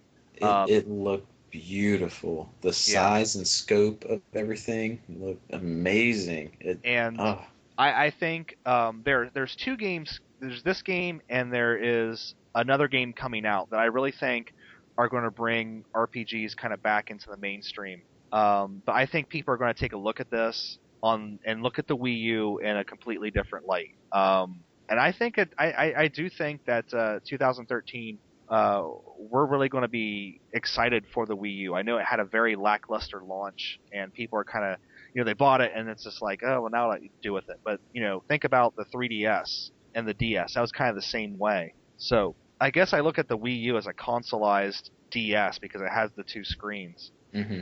And I don't know. I'm really excited for the Wii U now, and I'm really kind of holding myself back from going and buying one because I know I'll go buy it and I'll be like everyone else, like, okay, I got one. Now what do I do with it? Now I gotta wait for these games.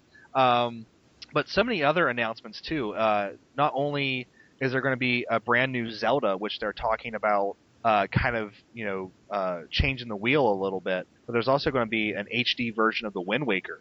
So think about how amazing like Ni no Kuni looks in with its HD presentation. Just think about how I mean it's not going to be 1-to-1, but think about how awesome Wind Waker is going to look in HD.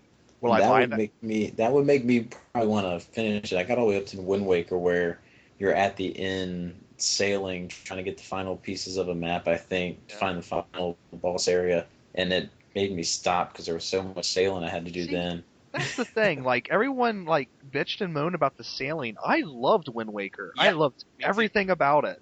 I didn't mind the sailing, didn't mind it, but I hated having to like stop at every block to get off and try to search for another map. It was just a tedious process of the game I was going through. The sailing didn't bother me at all. It was fun. I really enjoyed the game. I wish I would have stuck through it and finished it. I'm trying to think of anything else really big that they announced. Scott, can you remember anything? Shin Megami Tensei X Fire Emblem. You got it. Yeah. Was that the trailer that didn't show much but like faces? It just showed the character models. Okay, so we don't have any idea what it's going to even do then, right? No, but it's taking like two audiences, like two of the most hardcore audiences in the RPG world, like the SMT kids and the Fire Emblem kids, and mashing them together. Wow. Okay. Which leads me to a game I forgot to talk about that I played. I played the Fire Emblem demo, and this is another game that I think is going to be really big for Nintendo. I think this is going to be the Fire Emblem game that finally makes people stand up and notice about Fire Emblem, because everything about it is gorgeous. Absolutely, like the cutscenes are just so fluid and gorgeous looking. The in-character models, everything about it, the 3D, which normally I don't give a shit about 3D on the 3DS, is just awesome. Like everything about Fire Emblem Awakening is awesome. When I heard you say that, I was like, is he gonna play it in 3D? I played the entire demo in 3D, and it's just so cool. Like looking down at the battlefield, and like there's smoke and fire, and it's just kind of wafting up towards you. It really looks awesome. I was really surprised that that's the type of game that really makes the 3D look awesome for me. I'm trying to remember now, Scott, or not. Do you have a 3DS? Yeah, I do. Yeah. Were you looking forward to the Fire Emblem? Did you play the demo? I am. I haven't played the demo yet. With the Fire Emblem series, I haven't really, I always play them, and I always get to a point where, I don't like replaying the levels over again, so I get to a point where all my units are basically gone, and I basically can't progress. But this one's got that mode that lets you, the permanent death is gone, which that might make me enjoy this one a lot more. So I'm definitely excited for it. I think I want to rewind real quick because I want to go back to the Fire Emblem. I had something else to add about that maybe possible Xenoblade 2 or whatever game that's coming out. I don't know what the name is going to be. And Scott, since you played Xenogears, it kind of seems like it's bringing them all into this one game because it looks like you're getting a gear. I mean, am I wrong there? Looks like you can pilot one. Yeah. So it seems to be more borrowing from Xenogears as far as that aspect than Xenoblade. Xenoblade looks like it's Xenoblade Combat, but could this be a Xenogears 2 with the Xenoblade Chronicles? I don't know, but it had Shulk in the trailer. So I don't think so, because the gears in Xenogears were huge. These look pretty. Well, they didn't look. I don't know. These remind me more of like a certain character's Mechon suit. Yeah. Okay. But it's just see, and that X is the X from Xenogears. Yeah. So But no, it's the X from the cover of Xenoblade. Look at your grab your cover of Xenoblade. Look at it. It's the X. Ooh, it is. But isn't the X? That looks like. Well, maybe it's just a staple with every Xeno game. I don't know. Not Xenosaga. Xenosaga games, yeah. Like I asked Scott his opinion. So Scott, go ahead. Like I don't know. It's hard to say. I mean, with Shulk in there, it seems feasible to me that it's just the Xenoblade 2. Yeah. I don't know, but the mechs are odd. I don't know. I'm excited to pilot them though. It's going to add a whole new aspect. So, but anyways, back to the Fire Emblem because there was a slight comment on your channel, Dustin, that even bothered me when someone misinterpreted your words, thinking you said that they dumbed the game down. And maybe there's a chance to kind of clear this up because when I played that demo, just because I can fast forward through a battle over buttons I've already pushed doesn't mean it's dumbing the game down. Do you have any idea what this person could be talking about with this game? They're talking about the fact that I said the game Nintendo is streamlining it, and streamlining and dumbing down are not synonymous words. In streamlining it, what I meant was a lot of times I find with Fire Emblem games, I get really bogged down with them because I have to watch my entire phase, and then I have to watch the enemy phase. And then anytime the enemy attacks me, I have to watch their attacks, which of course you can turn that stuff off. But in this, you can press a button and everything's kind of fast forwarded. So you still get to watch it, it's just quicker. Yeah. And it's streamlined, you know. But yeah, nothing about Fire Emblem is dumbed down. There is the ability to turn off the permadeath, but for everyone who wants to keep the permadeath, it's still there. And like me, I will keep the permadeath on, and anytime I lose a unit, I will restart the battle. That's how I play it. Like me, I will turn it off because I'm dumb. Yeah. So I will keep it off. I'm terrible at the Fire Emblem games. I'm so bad at them. But anyways, yes, that's just my take on that. So. You can turn the permadeath off, Steven.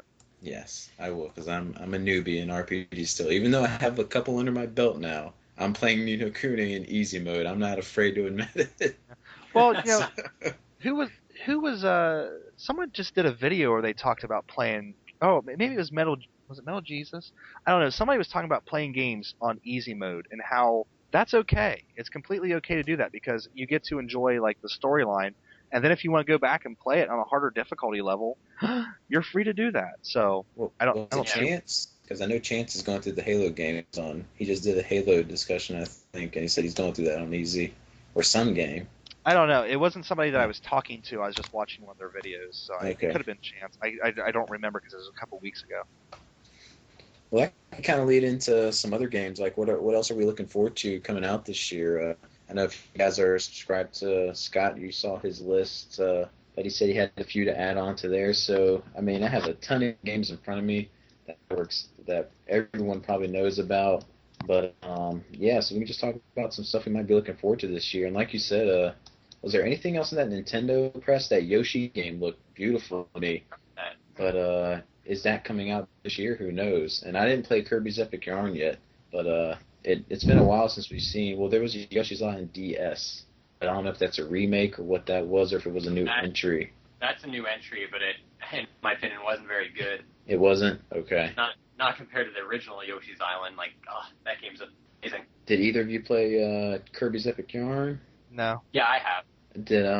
So were you kind of looking forward to the Yoshi's Island game? What do you think? It depends. If it's the same style of gameplay, Kirby's Epic Yarn is a very puzzle platformer type game. I know the original Yoshi's Island is kind of like that, but I don't know if this is more in line with Kirby's Epic Yarn. I'm probably not looking forward to it as much. I liked Kirby Epic Yarn, but I didn't love it. I think the visuals were more impressive than anything else. So I don't know. We'll see. Dustin? Well, yeah, considering I haven't played Epic Yarn, I mean, I saw it and I think it looks amazing, but it's not something that I'm gonna go, put $5 down on. Okay. Well, some other stuff. I guess we want to do this like I'll spit out one, then someone else can spit out one. We're probably going to say the same stuff, but first on my list, something I'm really, really looking forward to in the survival horror guy is the second Amnesia game, Amnesia: Machine for Pigs. I really, really love the first Amnesia game on PC, and I'm still haven't looked up anything into this game because I don't want to be spoiled with it. All I know is if it's anything like the first, I'm gonna love it. Is this on you guys' radar at all? Anyone's? It's not on. Oh, sorry. Go ahead, Scott. I'm just gonna say I haven't even played the first one. It's on my Mac right now. I can play it whenever I want. I just haven't gotten around to it. I should really play that though. Just 4 hours. Just dedicate 4 hours. That's all you need, and you'll have it beat. Well, 4 or 5. Yeah. What you, Dustin? As I have a crappy laptop, no, it's not really on my list. Though I have played Penumbra, which is by the same developer, and that was a lot of fun. Oh, then I was gonna say, yeah, your Stalker series with THQ. I remember you recommended that to me. That'll be gone now too, if that even still existed. So long, Stalker. All right, so Scott, what's another one you're probably looking forward to this year? This game was just recently announced for North America, and I can't believe it. And that is Project X Zone on the 3DS. Oh yes. Yeah, crossover with Sega, Namco Bandai, and why can't I think of the other one? Capcom. Capcom. There we go. Basically a strategy RPG, kind of similar to a game Super Robot. I don't even remember the name of it. It's a game on the DS. Super Robot Tyson. Yeah. Yes, Endless OG Saga. Yeah, it's combat similar to that, which I love. And it just looks like a great fan service RPG. There's Tails characters in there, which is awesome. I'm very excited for that. Oh, that looked like a blast. I love strategy RPGs, and since it has that battle system, if no one's familiar with the Tyson series, it's like a juggling fighting combo system. You want to keep your enemies juggled in the air and just combo off them. It seems to like really fit with how the game is. Like, you got the fighting characters in there. So I think it's going to be a blast. I'm with you right there, Scott. I'm so looking forward to that game. It's a monolith soft game. They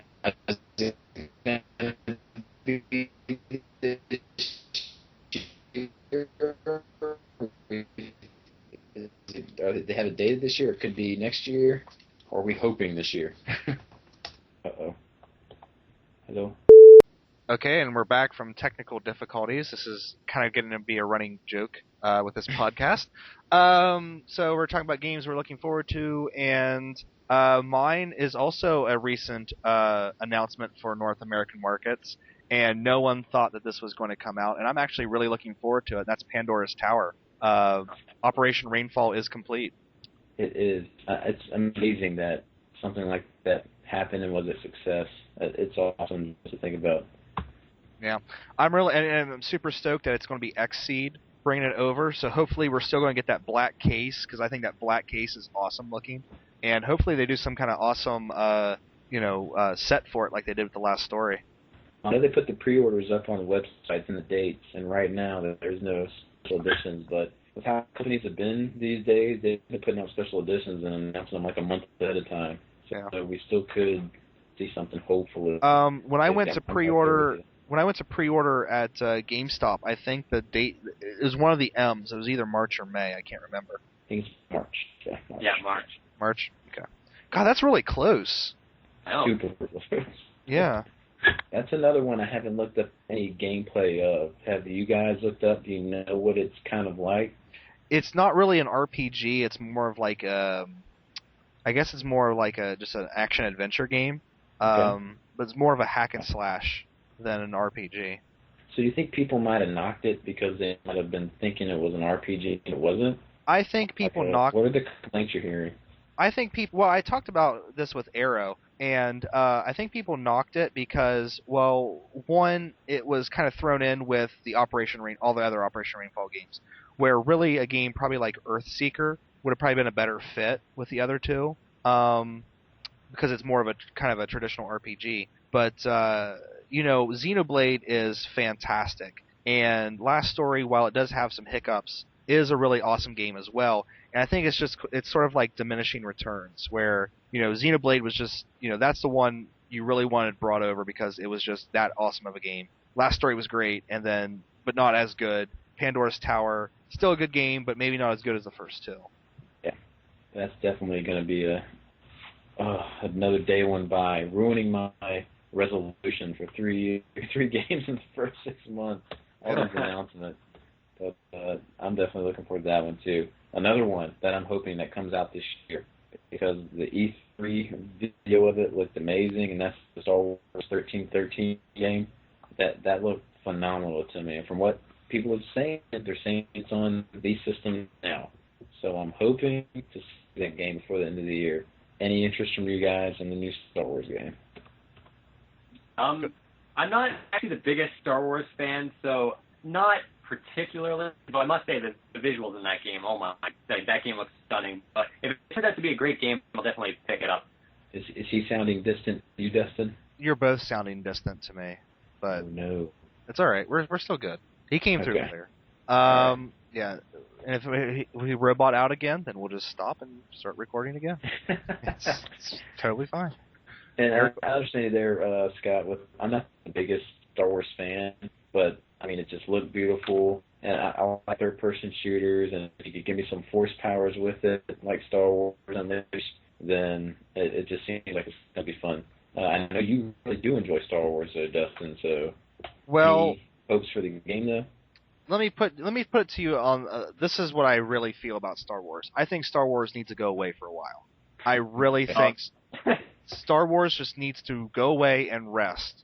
It's really reminding me a lot right now of Star Trek back in like the late 90s, where it was like 3 shows going at once, and it was just movies were coming out, and they overdid it. And, it went away for, almost 10 years?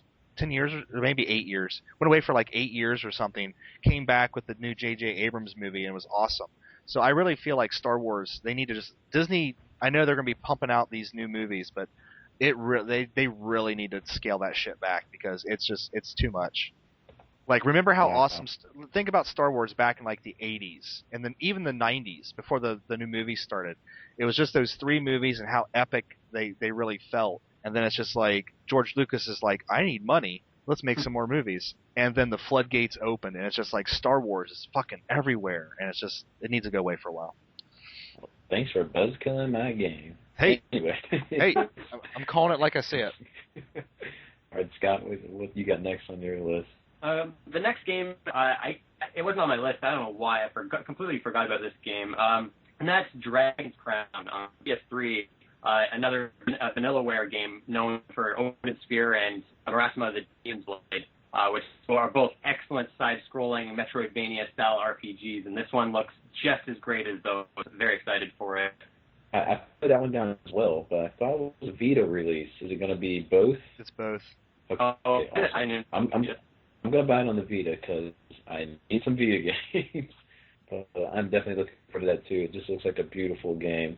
Is that one on your menu too, Dustin? Oh yeah, if it comes out, because the last Vanillaware game that was supposed to come out over here got canceled. True, it did. So. But I think that once again, that was Xseed picked that up, and then they realized, oh crap, we don't really have the resources.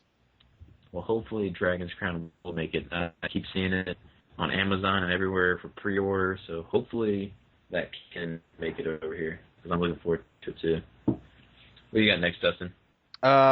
What do I have next? Well, I already talked about the South Park game. Oh, BioShock Infinite. Ooh, yes. Here's the thing. I go into my GameStop and I buy some games, and you give them your card that brings up your little screen that shows everything that you have pre-ordered. And every time I go in there, it's always a different person too. They always look at it and go, "Ooh, BioShock Infinite, sorry," because it keeps getting pushed back and pushed back and pushed back. But as long as it comes out and it's amazing, I don't care. They can push it back. Take the time they need for it, because I love BioShock 1 to death. I even love BioShock 2. I thought BioShock 2 was amazing. So I'm really excited for something else in that sort of, not same universe, but that ideal. You know what I mean? Oh yeah. I don't see how they can mess it up, because they're so great at it making them. Yeah. I hope we're not giving too much hype on it, and then it falls short of everyone's expectations, which I know they're probably going to blow it out the park. Yeah. I just hope we're not setting the bar too high, because it seems like the one people think is going to be game of the year. So hopefully it can live up to that, because it looks like it's going to be amazing. Are you a Bioshock fan, Scott? Oh yeah, definitely hyped for that one. The setting in the game, I love how it's placed in the sky. That's awesome.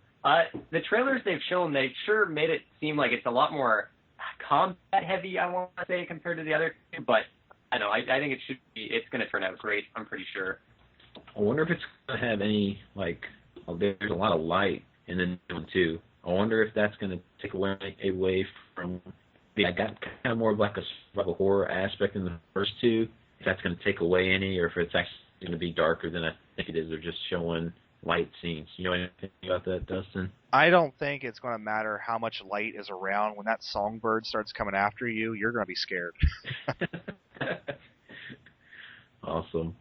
But another Scott, one. actually, before we move on, I want to ask Scott, have you read the Bioshock Rapture novel? No, I have not. I should get on that. Yeah, because actually, I mean, a lot of it, because when I went back through and played Bioshock 1 again and Bioshock 2, a lot of it is pulled from those the audio diaries that you get in those games. So in a lot of ways, it feels like you're kind of going over the same stuff. But I really loved reading about how that town was actually built and stuff. It was really actually a good little read. Oh, yeah, it's an amazing book. I read through it after you told me about it, that you read it. Yeah. And wow. You didn't get the Alan Wake book, did you? No, I got the Alan Wake one. You didn't? Yeah. Okay, good, because it's not very well written. Oh, that's a shame. Stick to the game. You'd think, and now, never mind. Well, it was the author's first book, so. Okay. And it's only it's only a video game book, so who cares? Another one I'm looking forward to, like I said, I think it's probably going to get axed now, was Devil's Third, and because that was going to be THQ doing that. And it just reminded me, for some reason, I don't know if you guys have even heard of it, but it's a third-person, action game, and it reminded me of, a Suda51 game, like No More Heroes, or something like that, just the style of it. And I was really looking forward to playing that action game this year. It looks like it's probably going to find a way over here now, but I was looking forward to that one. And just while I'm at it, I'll put it out there, which I don't think is coming this year, but I'm super hyped for Killer is Dead, the next Suda51 game for Wii U. That's another thing that would sell me on Wii U, is to get that game. So kind of like a sequel to Killer 7 maybe, like same type of style universe. So yeah, look forward to that one too. Any thoughts, opinions? I was excited for that game as well. The guy who's the head of that, what's his name? Tonobu Inagaki, I think. He's the guy that did Ninja Gaiden 1 and 2 on the Xbox. Ninja Gaiden 1 is one of my favorite games of all time. So I was definitely excited for this, so it's kind of sad to see that it's in limbo. Yeah. I'm just happy to hear someone else has heard of the game. So yay for Scott. I didn't know anyone else would have known about it, so I'm happy someone does know about it. Did Dustin hear about it? Nope. Anything else you looking forward to? Scott, you got anything else out? The Nintendo Direct, they showed more footage of this game, and I was kind of excited for it, but this footage has kind of sold me on the game completely. And that's the Wonderful 101, of course, Platinum Games. Yeah. The look of this game, it reminds me of a Saturday morning cartoon. It's so amazing, just how over the top it is. It looks like kind of a Pikmin-esque kind of game in terms of gameplay. It just looks like a game that's just pure fun. It's one of the games I'm definitely buying a Wii U for. Platinum Games really shot up my list, and like top developers now, they're up there for making some of the best games. So anything that they make, I want to get. Are they tied to Sega, or are they independent? I believe. I don't know, because everything is Sega on their covers. Yeah. I don't know if they're tied together or not. I honestly don't know. I'm sorry. Yeah. I just I don't want the podcast video taken down because we're talking about Sega stuff. You got anything else on your?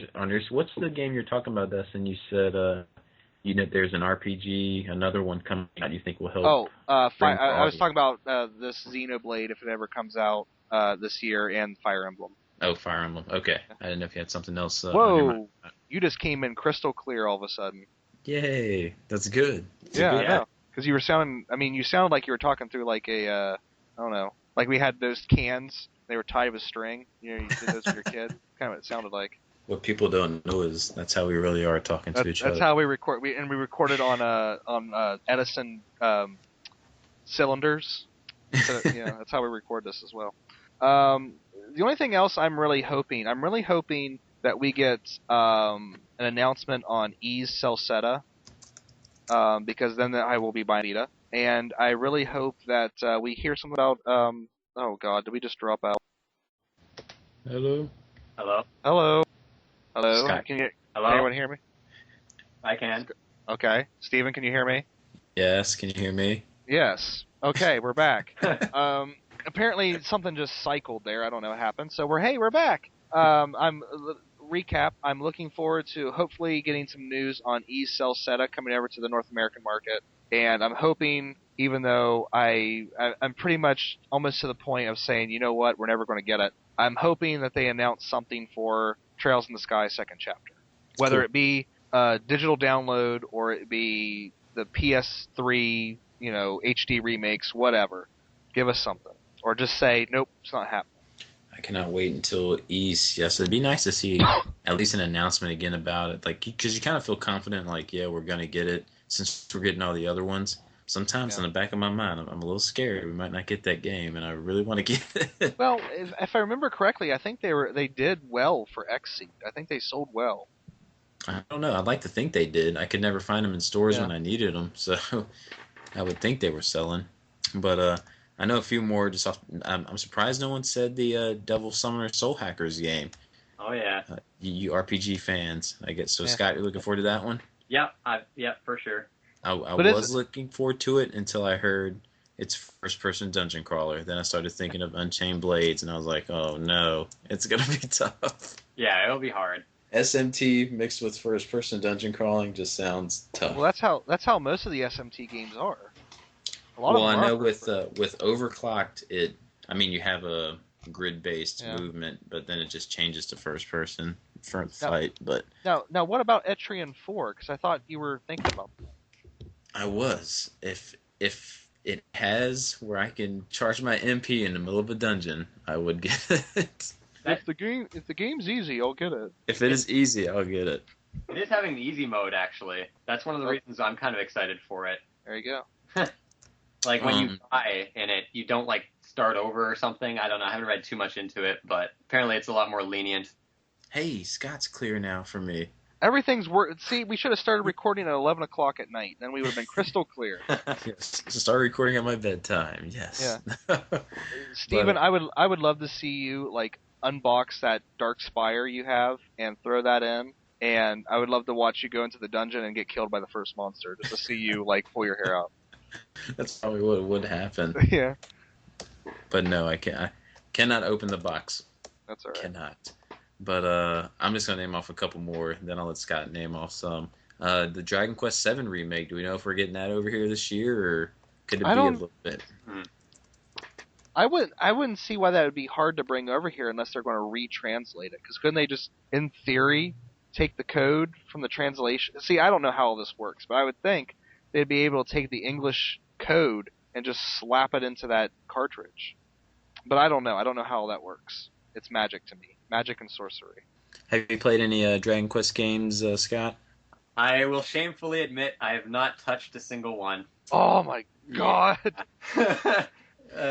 I've at least played some, so I'm proud to say that. I put a lot of hours into 9 and really enjoyed that one. So I was kind of looking forward to 7 because I hear a lot of people still say that's their favorite one, the PS1 classic. So I hear a lot of people say it's their least favorite. Yeah, I would say it's not my least favorite, but it's definitely on the lower end of the list. Or maybe it's just RBG Swagman, who I hear say it's one of his favorite ones. Yeah. But I think the thing that turned me off a little bit about it is it could be over 100 hours. Yeah. And it just gets to a point where it gets very monotonous. Yeah. Yeah. And I didn't feel that way. I know Xenoblade Chronicles was long, but I didn't feel that way in that game for some reason. It didn't. I know you don't have a lot of moves in that game, but it didn't seem monotonous to me. Maybe because the the environments and everything you're going into the story. But I think some games can do it well, but I don't know. I don't know if I could play 100 hours of a Dragon Quest game. If it comes out, I'll definitely pick it up, and that's probably how I'll finish it, because I imagine it'd be a lot easier to play on the 3DS than it would be. I don't know. I for some reason I just can't face sitting in front of the TV going through that again. I don't know why. I love Dragon Quest is my favorite series, but I just can't. Something about 7, I just can't do it. And when are we going to hear something about Dragon Quest 10? I mean, kind of went quiet here now. I don't know how it's looking. They're probably still trying to figure out how they're going to make money on it. See, here's the thing I think Square Enix is so gun shy now because of Final Fantasy XIV, which that was their own fault, that they can't learn from those mistakes. But apparently it's doing well over in Japan. I don't know what the deal is. Well, I still hope they bring it over here, because then I hope it's a free-to-play MMO, because I would still play it. But it won't be free-to-play. I hurt Dustin's feelings by saying I could care less about it now that a Xenoblade 2 is possibly coming. Because it just looks so great. I could care less about Dragon Quest now since Xenoblade could be coming. Not to say I would not buy it, because I love some MMOs. So I would definitely be playing some Dragon Quest if it came out. But that Xenoblade looks like it might have a little bit of multiplayer in it. I don't know. It'd be cool if it did. I'm all for it if I can play with Dustin or play with Scott. I don't care. I could play with anyone. If it's a co-op game, it'd be awesome. Anything else? Or go ahead, Dustin. Well, I just don't know. I guess it would take a little bit of redesigning, because I don't know. Xenoblade was such a story-heavy game. I mean, there was times where you could just grind out and do quests and all that kind of stuff, but I just don't see how that would work. Yeah, it would have to be a way where it's pretty much I would just come into your game as helping you with one of the characters in your party. Yeah. I wouldn't be able to bring in a character from my game. I think they could do it. Kind of like Dragon Quest 9. Yeah, or Fable 3. I remember Fable 3. I could join someone's game, but it didn't help at all to even do it. So, but anything else? Anyone else is looking forward to? Scott, you got anything else on your menu? Sure, yeah. Rayman Legends on the Wii U. Origins was like one of the best platformers of this generation. This looks to be more of the same, but with like a musical kind of thing going on. I wish I had a Wii U so I could play that demo they have out, but that game looks awesome. Usually you can play it at like GameStop, like a demo on GameStop. Oh, really? Damn. Yeah. Like their little kiosk thing there. That's like the only game you can play. They have like all these games on there. It's like watch video. Oh, Rayman, play demo. There we go. It is fun. Anything else? Square Enix, please bring Bravely Default over. I think they are, aren't they? I haven't heard anything yet. I know I have that on the list here too, and I haven't heard anything. What about Dark Souls 2? You haven't said anything about. Yeah, you haven't touched that one yet. Well, it's not coming out this year. That's why. Oh, it's not coming out this year? I don't think so. Oh. Well, I was watching a game trailers list of most anticipated games. It was on there. I don't know. I don't think we'll see it this year. But the hype levels are insane. I hope I know people I love the difficulty in Dark Souls as well. I thought it was great. I wish there was an easier way to team up with a co-op person though, because like I said, I love playing with people, and if they could figure out a way to keep it difficult but just easier to get with a friend, because I'd like to play with a friend and not some random person. It was really weird in Dark Souls. Me and a buddy would try to team up together, but he couldn't see my sign on the floor because I guess it's multiple servers and we might not be on the same server. So it was kind of irritating. They've announced too they're changing that. They're getting rid of the multiple servers, so that should help the next one. Okay. So I'm really looking forward to that. Only problem is my buddy wasn't too good at the game, so maybe Scott will have to play that with me since he's yeah. I have to mention Tales of Xillia. I can be your. How did we forget about Tales of Xillia? Yeah. Hey, it's on my list here. I just wanted to let someone else say it. Oh, okay. Wasn't there supposed to be a Vita game, Tales, possibly coming out too, though? Or because all I saw was Xillia. Was it Innocence R? Yeah. Yeah.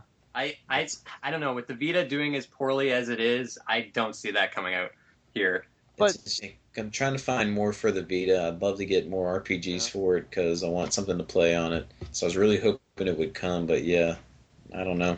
once again, in theory, because all of this is sorcery to me, couldn't they, in theory, take that Vita port and just put it on the PS3? You With all would this, I think so. yeah, with all this, with all the crossplay stuff happening, you yeah, think it could. Yeah. come on, Namco. I think there's only like 2 or 3 crossplay games out right now, though, so maybe it's not as Yeah. easy as we Well, think. I think I heard that Dragon's Crown was going to be crossplay. It would make sense. You would think a game like that wouldn't be too demanding, like graphically wise, for each to handle just fine or equally. Yeah. But who knows? I mean, only Sony does. I guess I don't know. But Luigi's Mansion, I'll just say that and that's been announced for some co-op in it too. So I can't wait to go hunting some ghosts with buddies. So I'm really getting excited for Dark Moon now, and that's coming right around the corner because they just announced that coming out this spring as well. So cannot wait for that one. Dead Space 3, of course. Alien Colonial Marines, Metal Gear Rising. There's so much stuff out. It's going to be ridiculous. I'm going through. Did we lose connection again? No, I'm just being quiet. Yeah. He's like first-person shooter, third-person shooter. Don't care. Oh, No, yeah. I'm excited for Alien Colonial Marines because you can have 4-player co-op through the story, and that's just going to be so much fun. Just playing with someone through the story, like in Halo, just in the alien atmosphere. Plus, it's supposed to be an official tie-in to the storyline. That just sounds awesome to me. So, and then lastly, for me, I'll mention The Last of Us, another Oh yeah. like #1 game probably for a lot of people coming out this year. Really looking forward to that one. Just the whole setting environment just looks amazing, looks beautiful.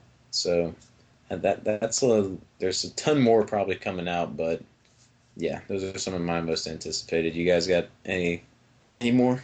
I'll just list off a few, not go into detail. Watch Dogs. I have to stop there because you mentioned that in your video. I'm probably like the least unhyped person for this game to come out. It just does not look. I watched the video on it.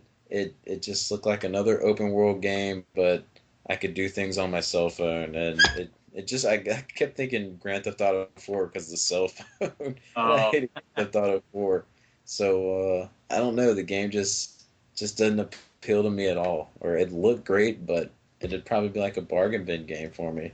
What's got you so hyped for it? To me, it just looks wonderfully unique. How you can just hack almost every system in the game. You can like make cars crash. Like everything they showed in that gameplay looked so unique. I can't wait to kind of get in that world and kind of mess around with things. And from what they showed of the story, like I don't know what the hell is going on, but the voice acting is excellent and the characters seem interesting. So hopefully the story will be interesting. And apparently it's got some kind of co-op going on.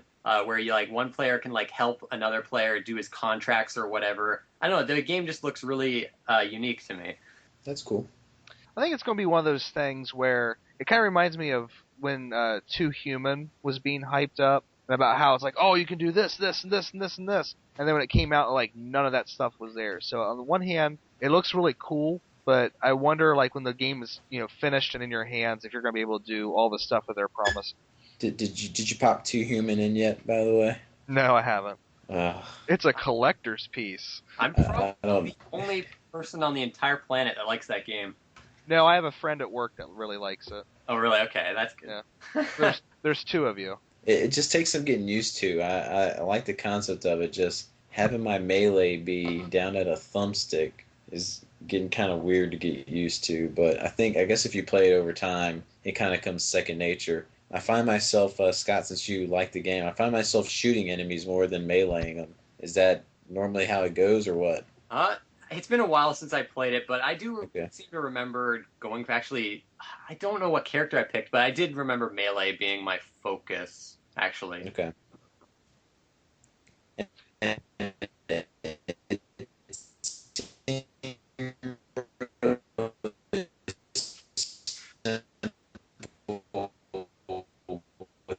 Like the melee, I'm just moving, so it doesn't seem like I'm doing much. And I don't know if you unlock. You keep with your. Hello. Hello. Hello. Hello. What keeps happening? I don't know, because it was like this is literally what happened. I think we're still recording. Yeah, we're still recording. Like Steven, you started like zombieing out there, roboting out, and then it was like I time jumped into a middle of your conversation, and then it's like all of a sudden you said hello, and it was like literally it was like I was traveling through time. It's Skype saying you guys been on here too long. Hurry it up. Yeah. You can keep going down your list, Scott. You got anything else? Keep listening off. South Park: Stick of Truth. You guys mentioned that. Oh, Really yeah. excited. Metal Gear Solid: Rising: Revengeance. Played the demo. Loved it. Excited for that. The new Tomb Raider looks good. I'm a bit actually more cautious now with like multiplayers thrown in there. But hopefully the single player is still great. Last of Us looks amazing, and the one game, it's a Japanese RPG. I hadn't heard much about it until a couple days ago, called Toki Totawa. And apparently it is being released in English territories, but it's by the guys that did Ark-Rise Fantasia on the Wii. Oh my god. Yeah. I don't know if the voice acting will be as shitty as it was in that game, but the battle system looks really unique. I don't know too much about it, but it's very cinematic and interesting looking, but that game looks actually pretty exciting. Scott, you just made my night. I'm gonna have to see a name again. You gotta have to spell that out and have to look this up. Okay, Tokitotowa.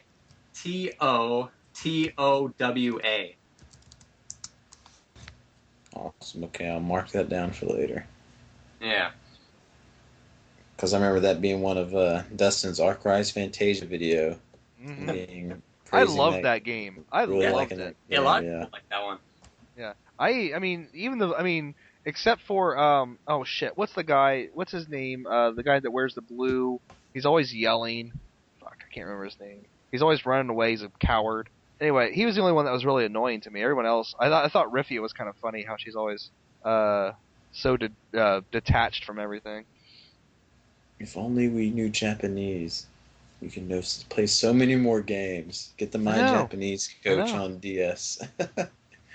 But I remember when I heard Pete Dorr talking about that game, it's like there's so many different Japanese languages. You could learn one and still not know. So it'd be fun to try just to be able to play these games. But I bought stuff to try to learn how to read Japanese because that's when I got my Super Famicom and then I got my PC Engine and all that stuff. And I've done nothing. I'm watching some of this trailer now, and that art style during the gameplay looks wonderful. I know, yeah. It looked fantastic. Wow. I'm wondering if it's like a remake, though, because it said HD in it, so I'm wondering if it's a remake of something or a new release. Don't know. Yeah, you'll be happy with it, Dustin. For the little piece of gameplay I saw in it. But is there any more on your rapid fire list, Dustin, or are you trying to watch the trailer now? So you're being Toki Totawa. No, I think there's probably gonna be something as soon as we hang up. I'm gonna be like, oh shit. But that does look really nice. Scott, you made my night. Yeah, I don't know like why I didn't know about that game like way earlier. How'd you even find out about that game? I have no idea. Because normally, like for announcements and games like that, like Operation Rainfall, normally does a good job filling in those gaps. But I don't even remember seeing anything on their website about this game. I think I have seen this somewhere before because looking at the two female characters, I've seen. Oh, you know what it was? I know what it was. I was looking up the makers of Ark-Rise to see if they did anything else, and then I saw this, and then I kind of forgot about it because I was like, oh, that's never going to come over here. Yeah. Yeah. Oh, I'm excited now. Well, I know 2013 is going to be chucked full of games to purchase, and I know there's going to be stuff probably coming out near the end of the year that probably hadn't even been announced yet.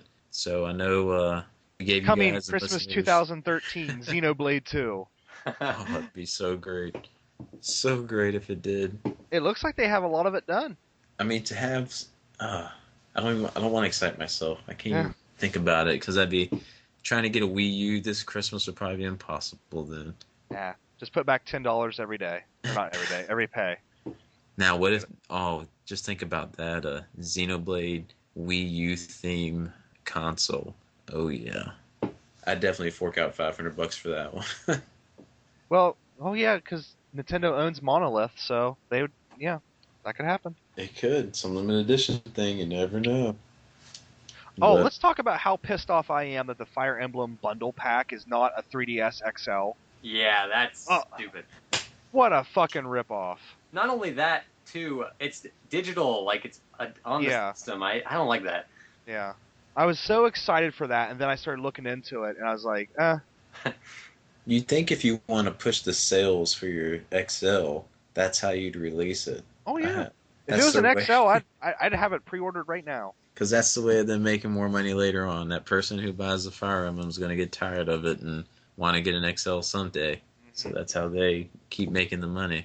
I feel bad for Mr. Super Skull Games, Jonathan, because like he said, he bought that Super Mario Land bundle and he just found out about the Fire Emblem one. Yeah. He kind of wishes he would have held off. Felt bad for him.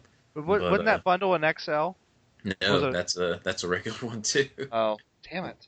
But Nintendo needs to stop doing this shit. They just need to release the XL as the first model, and drives me nuts. well, you know what's frustrating is like even a GameStop doesn't give a lot of trade-in credit. If you say you want to upgrade, I think they only give you $40 for your 3DS, and they give you $50 for your DSi. Explain that to me. That makes no sense to me. But so I went ahead when I got my XL. I sold my other 3DS online for good $150. So I recouped pretty much all my money for to pay. Well, not all my money. I paid release day payment for that thing, but it almost paid for my XL. So I'm happy. But yeah, I guess that's it, you guys. That's our list of 2013. A lot of games coming out, and I think this was a podcast chock full of a lot of content for our listeners. So, what do you say we call it a night? Definitely a lot of robot voice. We'll have a lot of technical difficulties and robot voices, but hope the listeners will enjoy it. Again, if you want to ask us a question, please do leave a comment, send us a message, anything you want to do. And I know as far as me and Dustin know, we're still looking for someone. If there's anyone remotely interested in just doing a little icon for our page, that'd be great, just so we can put it as a background in our podcast videos that we put up on YouTube. It'd be awesome. Just contact us. Doesn't need to be nothing major or anything. We'd be very thankful for your artistic ability. Scott, it was awesome having you, man. Thanks for having me. It was fun. Yeah, very awesome. If nobody gets back to us on this artwork thing, I'm just going to start putting Shining Force images up, and I'm going to completely piss in the wind. So. Agreed. I'll totally back that. So stop us from self-destructing. It was awesome. Had a good time. If you haven't, again, go check out Scott Ultimate Floyd 1 on YouTube. He's got. If you like me or Dustin, you'll definitely like him. He's got great stuff, great content, and I really enjoy his review. So go check him out. Again, just thanks for listening. Good night. Good night, everybody.